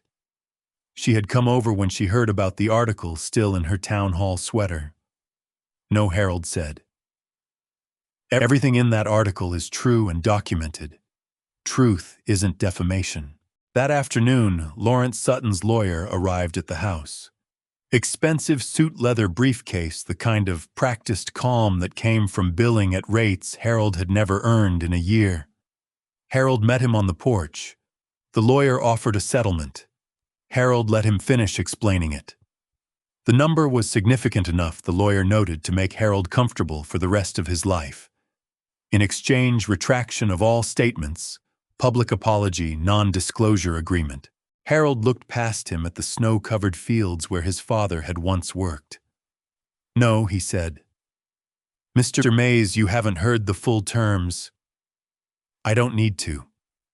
My parents died fighting for the truth. I won't sell it now." The lawyer's voice shifted to something flatter and harder.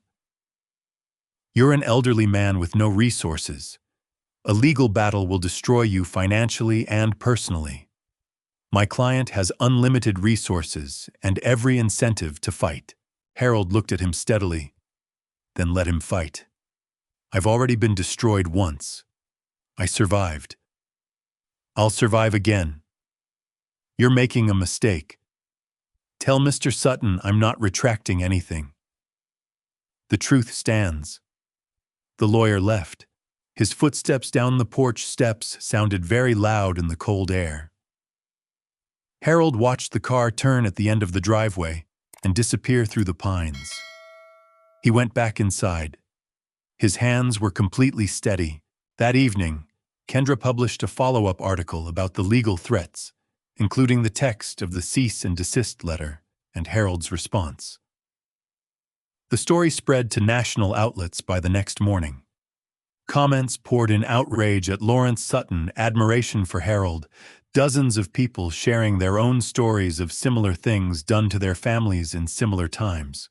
Harold didn't see most of it. He didn't have a computer. But Phyllis called him to the town hall to show him the state newspaper's front page: "State scrutinizes historic property seizures." The Attorney General's office had contacted Kendra asking for the full documentation. And then Phyllis put the phone down on the counter and told Harold that a black Mercedes had been spotted on County Road 47 that morning, driving slowly past the farmhouse. Harold thanked her and went home to split firewood. He had a feeling Lawrence Sutton would be coming in person. He was right.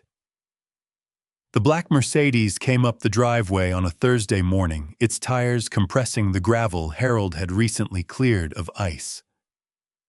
Harold was in the yard behind the house, splitting wood from a downed pine he'd found at the edge of the property. He heard the car and set down the axe and walked around to the front. Lawrence Sutton was in his late 60s. He was dressed in what Harold recognized as expensive casual clothes, the kind that were designed to look unpretentious while communicating the opposite. He stood beside the car with his hands in his coat pockets and looked at the farmhouse with an expression that was difficult to read. Taking stock, Harold thought. Seeing what 70 years had done to his father's acquisition. Mr. Mays! Lawrence's voice was controlled, the anger inside it carefully managed. Mr. Sutton. They looked at each other across the woodpile. Lawrence glanced at the axe leaning against the sawhorse, then back at Harold. My father built this county, Lawrence said. That's not rhetoric, it's the historical record.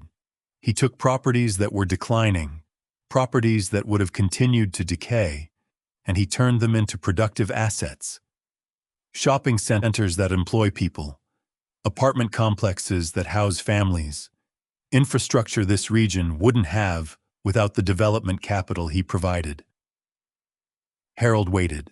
What you and that reporter are characterizing as fraud was a county official exercising his legitimate authority during a period of economic crisis. Farms were failing. Properties were being abandoned. Someone had to make hard decisions. My father's farm wasn't abandoned, Harold said.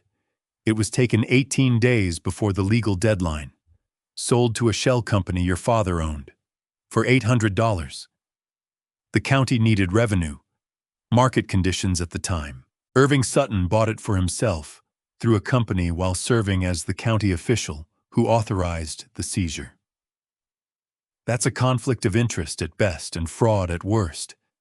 The documentation is Raymond's, my father's, and it's complete. Lawrence's jaw tightened. Your parents were behind on their taxes. That's a matter of record. They were behind because of a drought that affected the entire county. They had a payment plan. Your father accelerated the timeline and ignored it. Harold kept his voice even.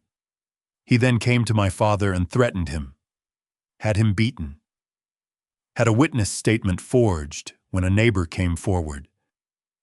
And when my father built a case documenting all of this and recorded testimony naming names, your father arranged for an article about their deaths to be written by his own brother-in-law and made sure no investigation was opened. You have no proof of what you're implying about their deaths. I have suspicious timing and a family member of your father's writing the only news coverage. I have a coroner appointed by a county board that your father controlled. I have no investigation. I have 2 people who were building a legal case against a powerful man who died 2 months before they could present it. Harold paused. Maybe it was a faulty heater. That happens. But the circumstances raise questions that were never asked, because your father made sure no one would ask them. Lawrence's expression had gone flat. My lawyers will bury you in court. You're an old man with no money and no legal representation. Do you understand what you're actually up against? I understand exactly what I'm up against, Harold said. The same thing my father faced. The difference is that your father isn't around anymore to make threats or bury evidence or influence decisions. The truth has been sitting in a locked room for 70 years. Now it's out, and people know it. Lawrence looked at him for a long moment. Something moved behind his eyes, not remorse, Harold thought. Not yet. But something that might become remorse if his children kept applying the pressure Harold had heard they were applying. This is pointless, Lawrence said. He turned back toward his car. People know the truth now, Harold said. That's what my father wanted. That's what I wanted. Everything else is just details. Lawrence got in the Mercedes. He drove away the tires, throwing gravel. Harold watched the car disappear through the tree line, then picked up the axe and went back to the wood. His hands were steady. That evening Gregory called. Harold almost didn't answer. He'd given the town hall number as a contact, and Phyllis had taken messages all week from reporters and other families and the Attorney General's office. But this time, Phyllis held the receiver out to him and said only, "It's Gregory," and Harold took it. Gregory's voice was different. It took Harold a moment to identify the difference, and then he understood it had no edge. The particular sharpness that Harold had always associated with Gregory's voice, the tone of a man who had spent 40 years being mildly irritated by the world, and specifically by his stepfather, was simply gone. "I saw the news," Gregory said. "About your family. Your real family?" "Yes." "I didn't know about any of it." "No. You never asked." A silence. Harold waited. He had stopped being afraid of Gregory's silences a week ago. "I watched your interview," Gregory said. "The one you did with the reporter. You talked about your parents, what they went through." Another pause. "You looked, I don't know how to describe it, like you'd found something you didn't know was missing." Harold thought about standing in his mother's kitchen for the first time, without knowing it was his mother's kitchen. About reading his name in her handwriting in the family Bible. About hearing his father's voice for the first time at 72 years old. "That's accurate," he said. "I was wrong," Gregory said. "About making you leave. About a lot of things." His voice had the particular quality of something that had cost effort to produce. "My mother loved you. I was too busy being angry at her for remarrying to see that. I didn't want to see it. It was easier to be angry." Harold looked through the town hall window at the street outside. A woman was walking a dog. The general store was closed. "I accept your apology," Harold said. "Are you coming back?" "No." It came out simply, without heat, without any of the anger he might have expected to feel. This is where I belong now. This is where my parents are buried, and where their story is, and where the house is that I'm restoring. I'm not coming back." "I know," Gregory said. "I just wanted you to know." After they hung up, Harold sat in the town hall chair for a few minutes. Gregory's apology didn't undo what had been done. It wasn't designed to, and Harold didn't need it to. But it closed something that had been left unfinished. He had spent 40 years in the peripheral position of someone who was tolerated rather than welcomed, always understanding that Gregory's consent to his presence was conditional and temporary. That was finished now. Gregory had acknowledged it. Harold accepted the acknowledgement. They were done. He walked back to the house in the early dark, through air that was cold, but less bitter than it had been, the kind of cold that carried the first suggestion of a season eventually changing. The pines moved in the wind. He could smell wood smoke from his own chimney. Phyllis was sitting on the porch steps when he arrived, which surprised him. She had called ahead and said she might stop by, but he hadn't expected her to wait outside. "I should have gone inside," she said, standing. "But it felt wrong to use your key without you here." "You could have," Harold said. "Come in." Inside, with the fire going and the kettle on, Phyllis told him the news she'd driven out to deliver in person. The state attorney general's office had opened a formal investigation. Not just into the Mays farm, into all property seizures during Irving Sutton's tenure as county clerk. They had requested the complete documentation from Harold, the original tape recording from the storage locker, and statements from all 5 families who had come to the house. "They're serious," Phyllis said. "I've been working in county government for 45 years. I know what a real investigation looks like and what a political gesture looks like. This is the real thing. How long will it take? These things take time. But the documentation your father preserved." She shook her head. "Most historical cases of this kind fall apart because the records don't survive. Raymond kept everything. The paper trail is intact." She left an hour later. Harold stood on the porch and watched her car's taillights disappear down the driveway, then looked up at the sky above the pines. Stars were beginning to appear. He thought about his father standing on this porch in 1956, the early months of it, before the seizure, when the house had still been theirs, probably also looking at the sky. A man who had fought in Europe, who had come home and built something modest and honest, and then had it taken from him by a county official with a shell company and a cooperative deputy. A man who had documented the theft with the same methodical care he brought to every task, and locked the documentation away in a room he hoped would outlast his ability to use it. Harold went inside. He added wood to the fire. He sat at the dining table with Raymond's evidence files and Margaret's letter and the copies of the tape. Raymond had tried to go public and been dismissed. His letter to the newspaper had come back stamped unsuitable for publication. He had tried to build a legal case and been unable to afford a lawyer to argue it. He had been beaten and threatened and watched the witness who could corroborate it have his statement forged and retracted. He had died with none of it resolved, but he had preserved the evidence. That was the difference. Not power, not money, not connections, just the careful, stubborn work of documentation. And 70 years later, that documentation had found the right hands. Harold thought about what Patricia Voss would find when she came, as he was increasingly certain she would. He thought about the other 22 families whose stories had disappeared into shame and silence and time. He thought about what it would mean to have their losses acknowledged. He thought about his father's voice on the tape speaking directly to him across the decades. Harold, if you ever hear this, he had heard it. Tomorrow, a woman in a gray suit was going to come and see for herself. Patricia Voss arrived the next morning.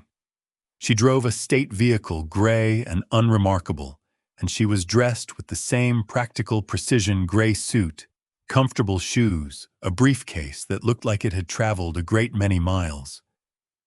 She showed her credentials at the door, and Harold stepped back to let her in. She looked around the main floor without comment, taking in the restored fireplace, the cleared surfaces, the family photograph on the mantel. She looked at the bronze star beside it, and then at Margaret's letter, which Harold had left there unfolded beside Estelle's journal. If she had questions about either, she didn't ask them. Harold led her to the dining table. "I have about 2 hours," she said. "I'd like to see everything." She worked through Raymond's documentation with methodical attention, reading each item from the first page to the last, making notes in a leather-bound notebook without commenting aloud. She read the financial ledgers with apparent familiarity, someone who understood county tax records and knew what she was looking for. She read the letters without apparent emotion, though Harold noticed her jaw tighten slightly at the letter to the newspaper editor that had come back stamped unsuitable. She read the threat log and the photographs of Raymond's injuries. She read the original witness statement and the forged retraction, and put them side by side on the table to compare the signatures herself. Then Harold brought up the tape player. He had borrowed it from Phyllis the day before, anticipating this. Patricia listened to Raymond's testimony without moving. When the tape reached the part about Harold being taken, she set down her pen. When it reached the end, "Harold, if you ever hear this," she sat quietly for a moment after the tape ran out. "May I hear it again?" she asked. Harold played it again. When it finished the second time, Patricia picked up her pen. "Your father was meticulous," she said. "This is exactly the kind of documentation that makes a historical case viable. Timeline financial records, witness accounts, recorded testimony, physical evidence of threats." She paused. "And the forged retraction is significant. That's not a county official making bad judgment calls. That's evidence of active obstruction." "Can you prosecute?" Harold asked. "Irving Sutton is deceased. We can't prosecute a dead man." She turned a page in her notebook. "But we can investigate the full scope of what occurred during his tenure. We can establish the historical record formally, and we can identify any families with grounds for civil action or claims against the county, which I expect will be more than a few." "What about Lawrence Sutton?" Patricia chose her words carefully. "He inherited property. Whether he inherited it knowingly, whether he understood his father's methods and benefited from them deliberately, is a different question, and it's one we'll be looking at.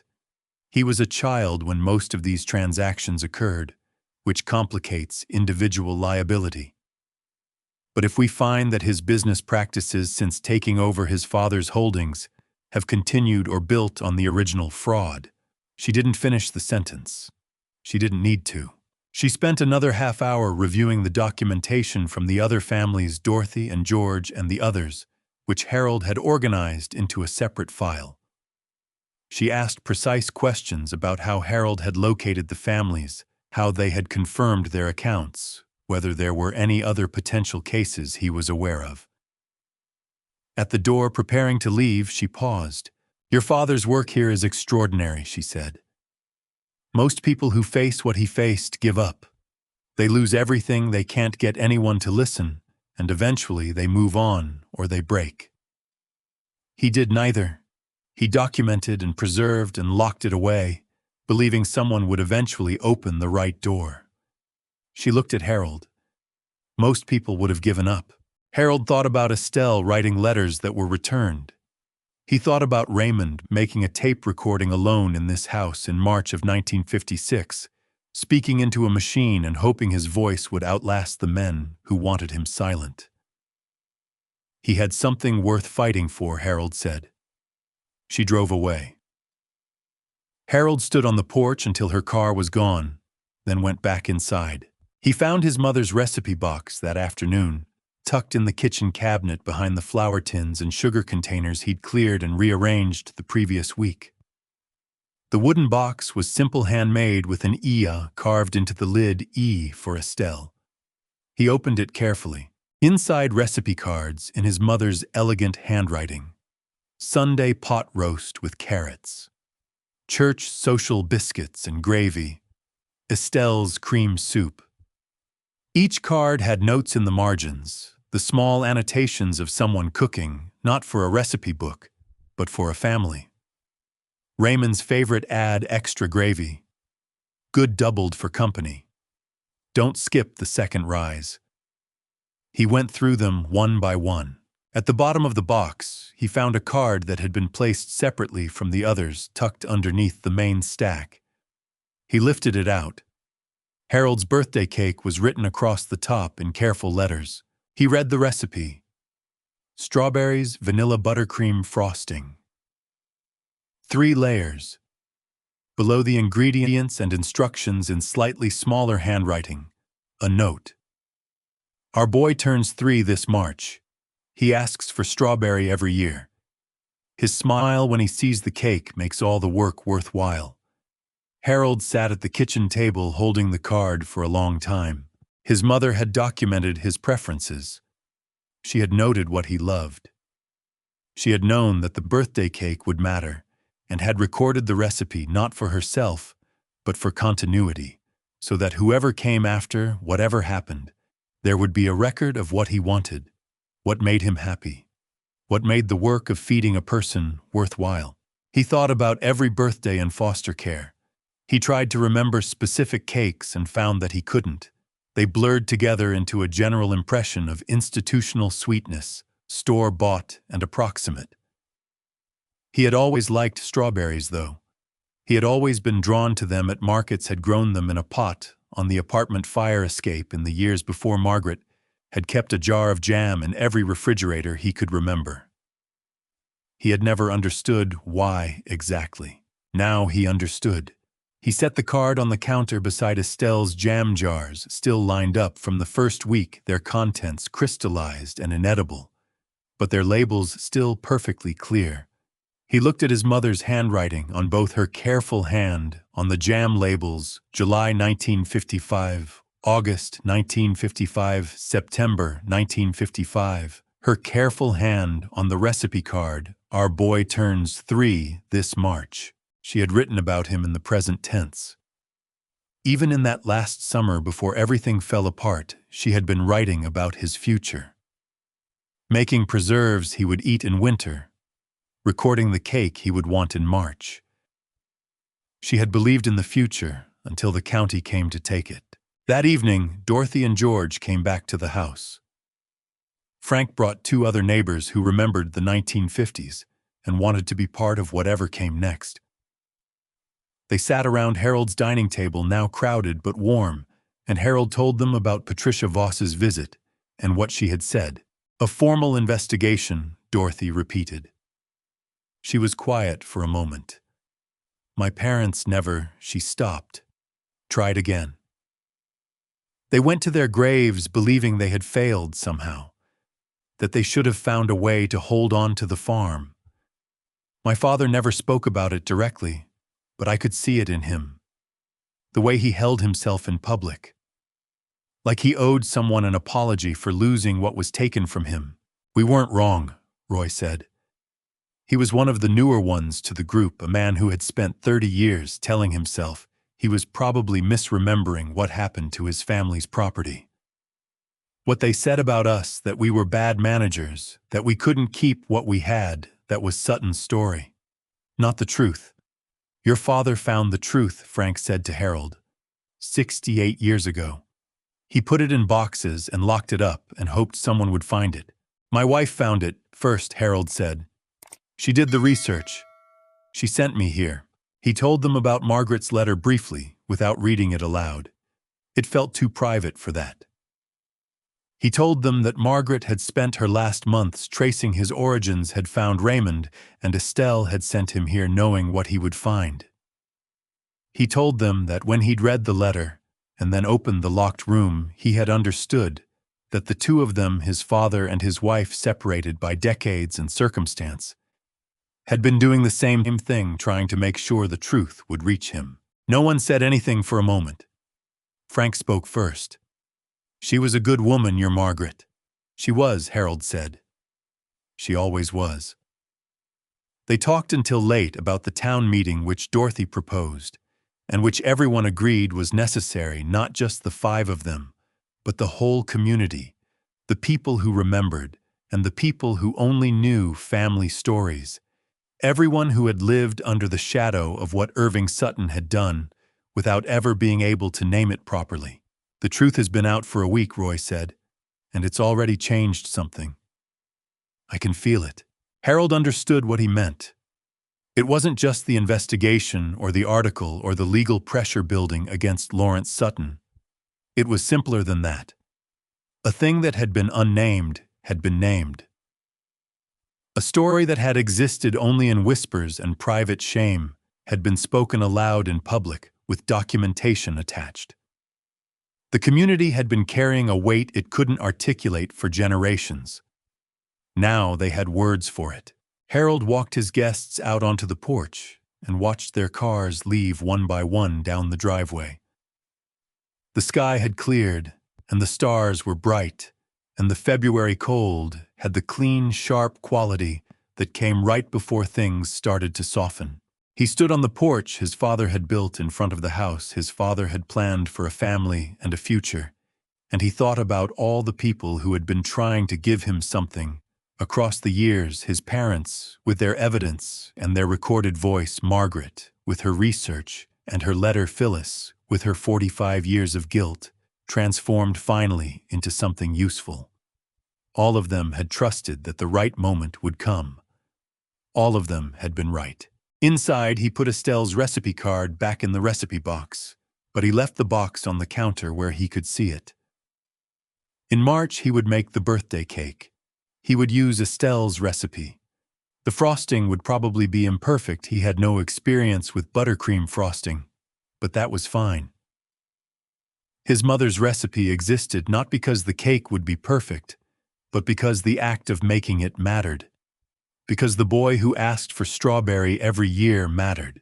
He went to bed in his parents' house. Outside, the wind moved through the pines. He was almost home. The town meeting was held on a Wednesday in the community center at the end of Main Street, a building that smelled of old insulation and decades of potluck dinners with folding chairs set in rows and a microphone stand that had seen better years. More than 100 people came. Harold hadn't expected that many. Frank had apparently been making calls all week. Harold stood at the front of the room, deeply uncomfortable with the attention and understanding that it was necessary. He introduced Dorothy and George and the others, and one by one they stood and told their stories. Each account followed the same arc: financial difficulty, the county's appearance, a seizure faster than the law allowed, a sale to a connected buyer at below market value. The names were different. The dates spanned from the early 1950s to the mid-1960s. The mechanism was the same every time. The room was quiet in the particular way of people who are hearing their own private history spoken aloud in public for the first time. When the 5 families had finished, Pastor Yoda stood. Harold hadn't seen him since the day they'd talked in the church, and the old man moved more slowly than he had then, but his voice was steady. "I have served this community for 70 years, Pastor Yoda said. I have stayed quiet about many things I shouldn't have. This moment calls for different. We all knew something wasn't right during those years. We all suspected Irving Sutton was corrupt. We were afraid, or we told ourselves it wasn't our business, or we convinced ourselves that nothing we said would make a difference." He paused. "We failed these families. The least we can do now is acknowledge what happened and ensure it's remembered." Someone Harold didn't know called for a vote on installing a memorial in the town square. A simple monument listing the families who had lost property during those years. The motion passed without a single dissent. Afterward, a man Harold didn't recognize worked his way through the crowd to the front. Well-dressed, probably in his early 60s, with the particular bearing of someone who was used to rooms paying attention to him. He introduced himself as Warren Phillips and said that until 2 days ago, he had been a business partner of Lawrence Sutton's. Harold waited. "I severed my business ties with him," Warren said. "I didn't know about his father's history, and I don't want to be associated with that legacy. But I wanted you to know something." He paused. "Lawrence is going to cooperate with the state investigation. His lawyers advised him to fight," Harold said. "His lawyers advised him to fight." Warren confirmed. His children had other ideas. He said it without apparent judgment. They don't want to inherit a contested legacy. Whatever their father decides to do about the past, they've told him they won't defend it. And Lawrence Warren stopped choosing his next words carefully. Lawrence is 68 years old, and he'd like to be able to look at his children without seeing what they actually think of him. That turns out to matter more than the lawyers expected. Warren handed Harold a business card. "If you need anything, legal support, financial resources for the other families, call me. What was done to these families was wrong. Some of us want to help make it right." Harold took the card. He put it in his coat pocket beside the copy of his father's timeline documentation that he'd taken to carrying with him, the way other men carried reading glasses or aspirin. In the days that followed, Millbrook Hollow continued to change in ways Harold hadn't anticipated. Reporters arrived a few at a time, asking questions the town had never been asked before. Longtime residents who had been quiet for decades started talking at the general store, at the diner, at the church. Stories emerged that hadn't been told in public, not just property seizures, but the smaller coercions, the ways Irving Sutton had made people understand that cooperation was required and resistance was expensive. The texture of a life lived under that kind of local power became visible as it hadn't been, while the source of that power was still alive and still relevant. Harold found himself improbably at the center of something he had not set out to be. He had set out to have a roof over his head and 4 walls against the wind. He had set out in some way he couldn't have articulated at the auction to stop moving and belong somewhere. He had not expected to find a community that needed what he had brought with him: his father's documentation, his mother's journal, his wife's research, his own stubborn refusal to sell the truth for comfort.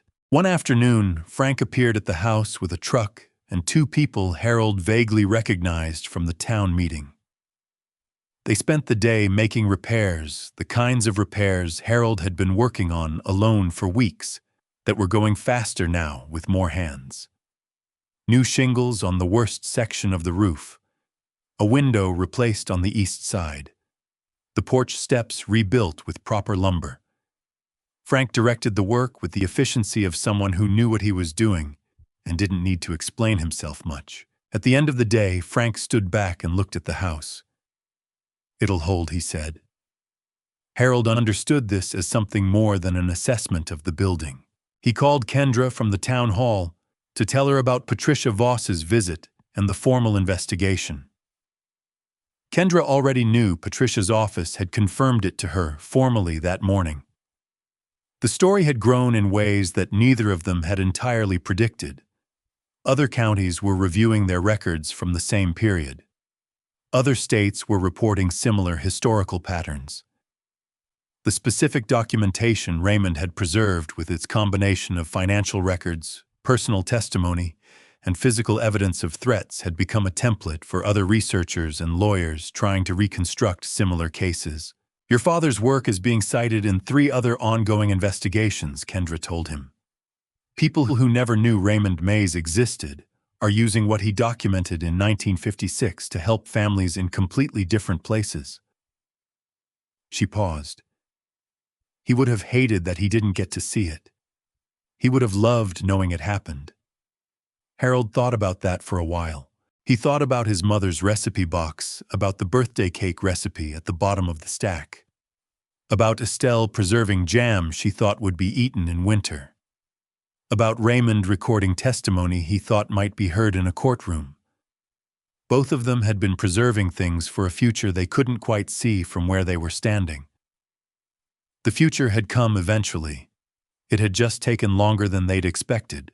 Warren Phillips called a week after the town meeting to tell Harold that Lawrence had signed the cooperation agreement with the Attorney General's office. No admission of individual criminal liability, the lawyers had made sure of that, but a formal acknowledgement that the property seizures during his father's tenure had been irregular and that the families affected deserved recognition and restitution. A fund was being established. The amounts were modest relative to what had been taken, and no number could compensate for the losses in any complete sense. But they were real, and they were official, and they were accompanied by a formal apology from the county government. Lawrence had also agreed, Warren said, to fund a portion of the town square memorial. His children's idea, Warren said. They want something public.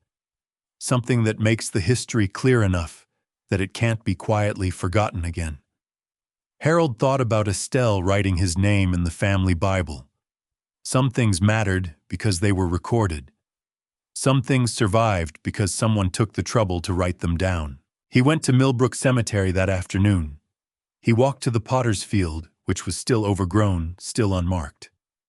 He stood in the same spot he'd stood the first time he came here, and he pressed his palm against the frozen earth the same way he had then.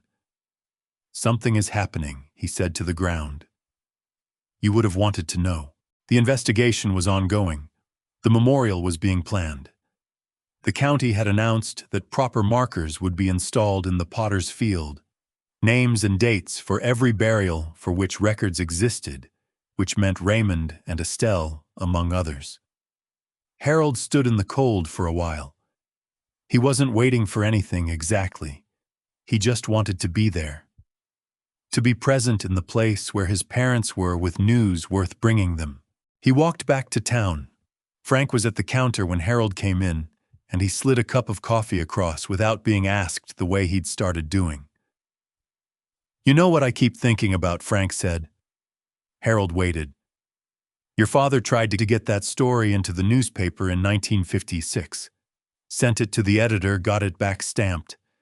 And now it's in every major paper in the state." He shook his head. 70 years. But it got there. Harold wrapped both hands around the coffee cup. Outside, the afternoon light was doing something complicated with the snow on Main Street, the way light did in late winter, more angled than it had been in December, carrying a suggestion of eventual change. It got there, Harold agreed. He finished the coffee and walked home. He had letters to write to the education fund attorney, who had called yesterday about the scholarship structure, to Kendra about the follow-up piece she was working on, to Patricia Voss's office responding to their additional questions. He had somehow become a person with correspondence. He thought Raymond would have found that funny.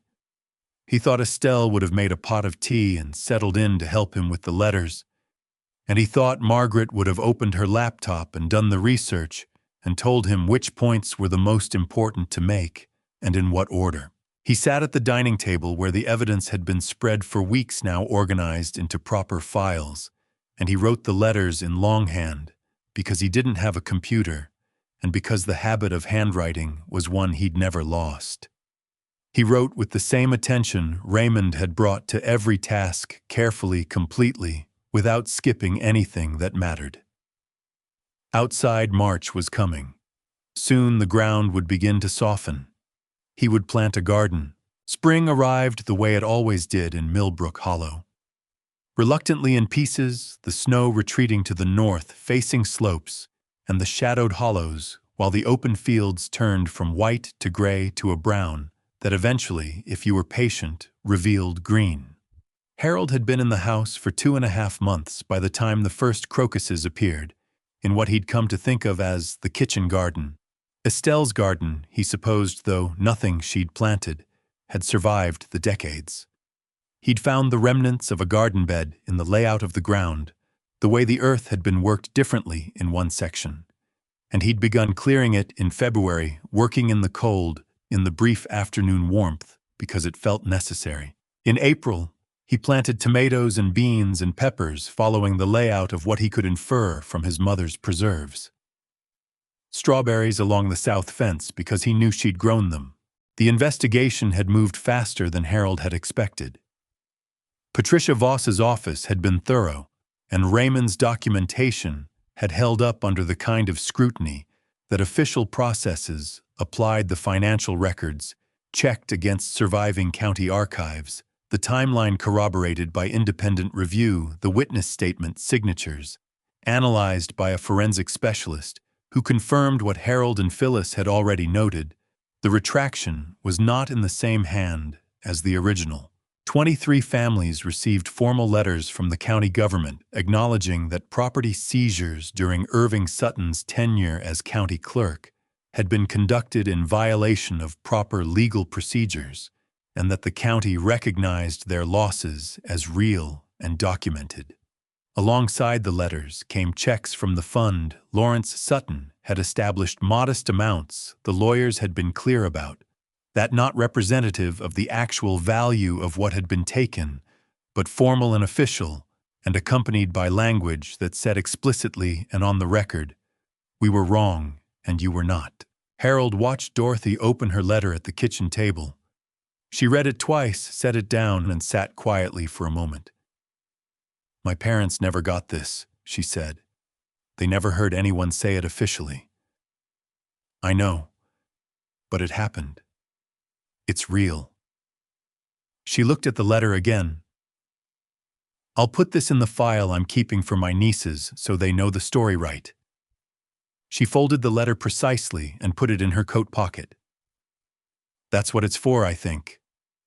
Not for us, for what comes after." Harold thought about Estelle's recipe box. He thought about his father's toolbox with the initials carved in the handle.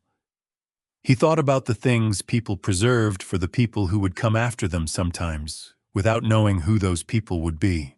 Dorothy left an hour later. Harold stood on the porch and watched her car move down the driveway, and then he went inside and stood in front of the kitchen window, looking out at the rows he'd turned in the garden that morning. The strawberry runners were still small, still uncertain, but they were planted. They were rooted. By summer, if the weather held, there would be fruit. He had received a letter himself that week, a formal notice from the county designating a ceremony for the monument's dedication.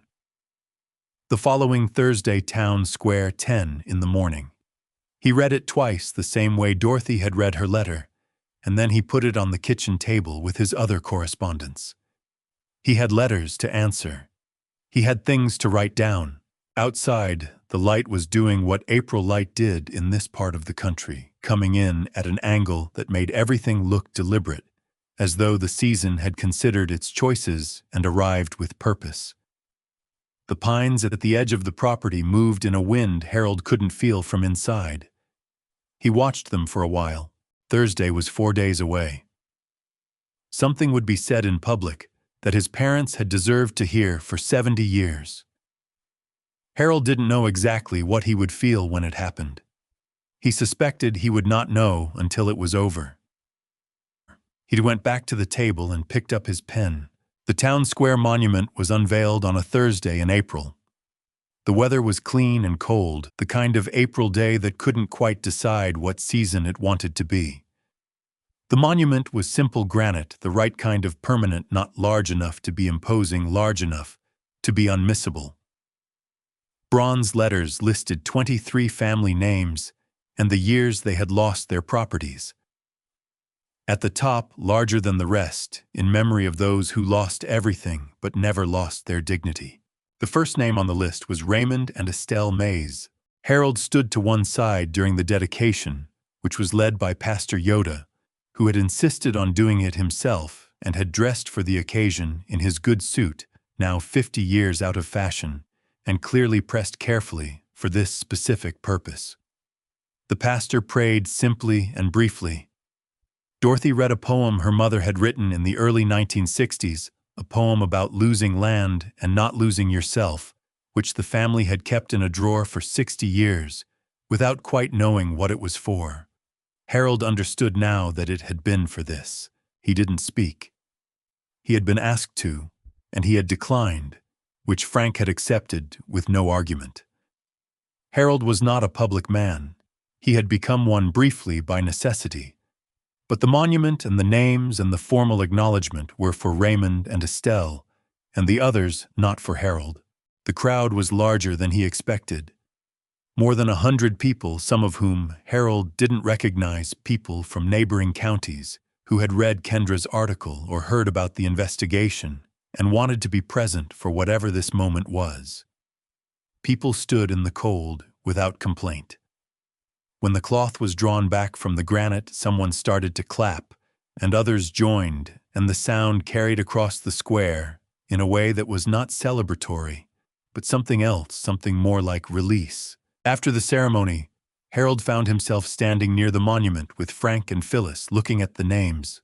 Phyllis touched the letters of the Crane family name, her own family. It turned out cousins on her father's side who had lost 40 acres in 1958.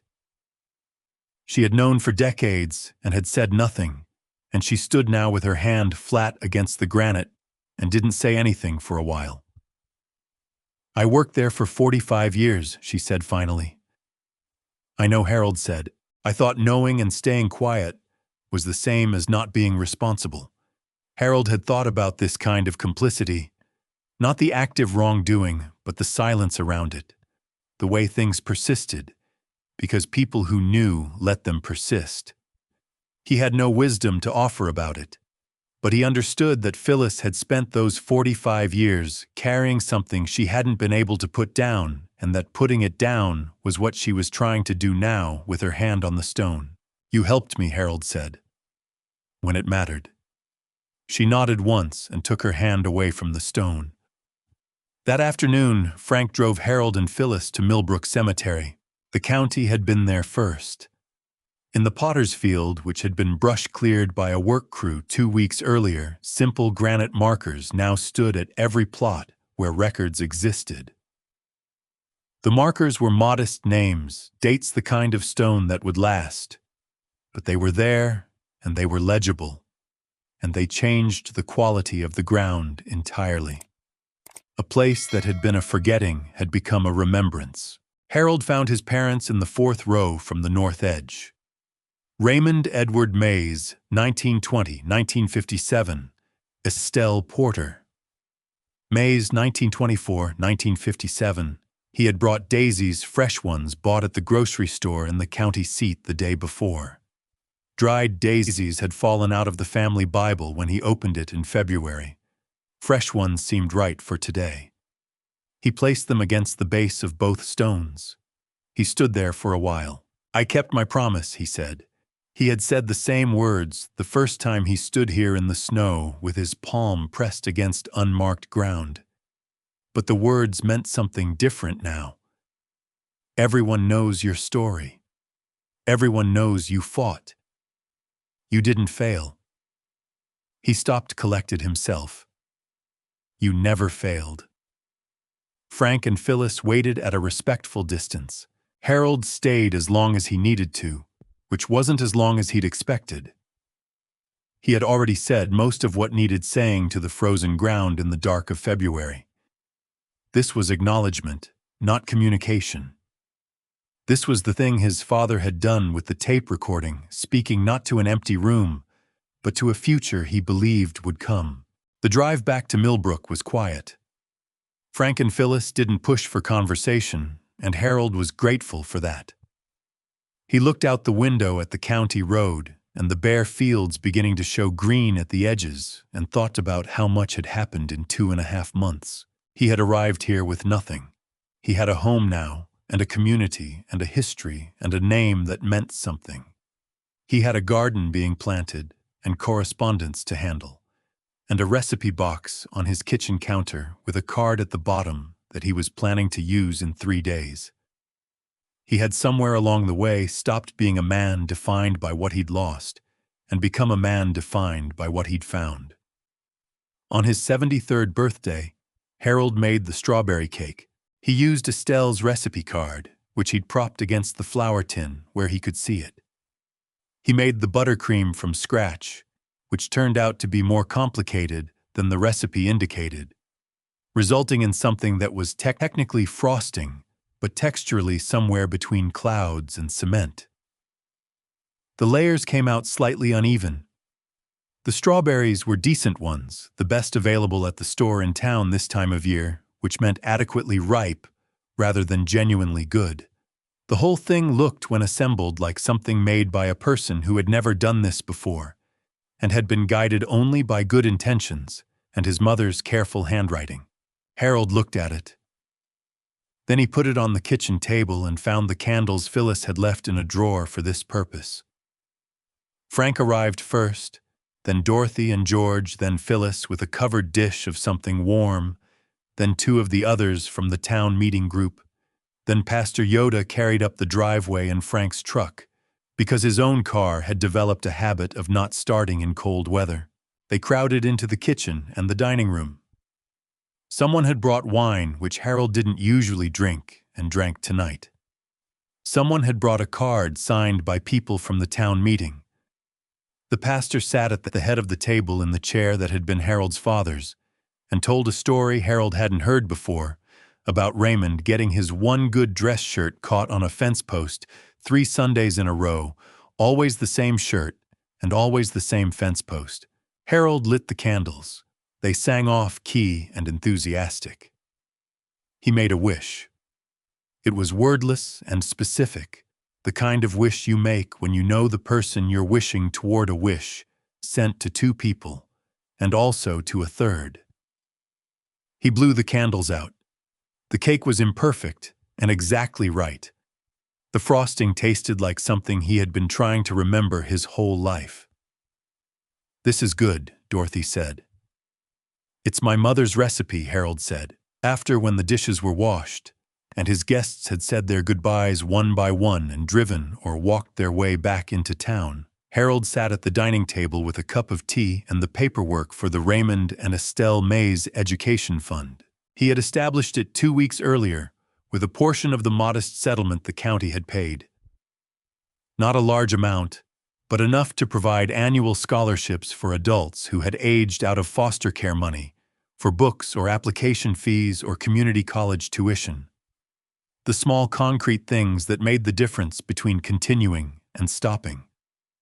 The attorney handling it had asked Harold how he wanted the fund described, and Harold had thought for a while, and then said for people who are still finding their way home. He signed the final paperwork at the kitchen table where the evidence had been spread for weeks. He signed with the same pen he used for his correspondence, in the same careful handwriting he'd kept since he was old enough to write. He set the papers in the attorney's envelope and set the envelope by the door to mail in the morning. Then he took Estelle's recipe box off the counter and carried it to the porch. He sat in his father's rocking chair in the evening cold in his heavy coat. The stars were properly out. The pines moved in the wind. Through the window, he could see the family photograph on the mantel and Raymond's bronze star catching the low light from the lamp in the hallway. He opened the recipe box and found Estelle's birthday cake card at the bottom, where he'd left it beneath the other recipes. He read it again. Our boy turns 3 this March. He asks for strawberry every year. His smile when he sees the cake makes all the work worthwhile. He had made the cake. The work had been worthwhile. He sat on the porch until the stars were fully settled in their arrangements, and the cold had passed from bracing into something he couldn't sustain much longer. Then he went inside. He sat at the dining table and opened Estelle's journal to the first page, and he read it again the way you reread things that have become yours. Not for information, but for the experience of them, the way they sound in your head, the way they settle. He read until he reached the end of the last entry. Then he folded Margaret's letter, which he had been keeping tucked between 2 pages near the middle. Her handwriting among his mother's 3 people who had tried to reach him gathered into the same book and set the journal on the table where the morning light would find it. He got up. He added wood to the fire. He turned off the lamp in the dining room, but left the one in the hallway burning because the hallway light had always seemed friendlier than full dark. He went to bed in his parents' house in his own life, without the weight of not knowing where he came from. Outside, the pines moved in the wind. The house settled with a familiar creak, the sound of wood that had been standing through many winters and was not done standing yet. Somewhere in the kitchen, the jam jars lined the counter, their labels written in his mother's careful hand. Their contents long since changed from preserves to evidence, from food to artifact, from what they were to what they meant. Harold slept. If you've been moved by Harold's story, by the love that found its way home across 70 years, share it with someone who needs reminding that some things are worth waiting a lifetime to find.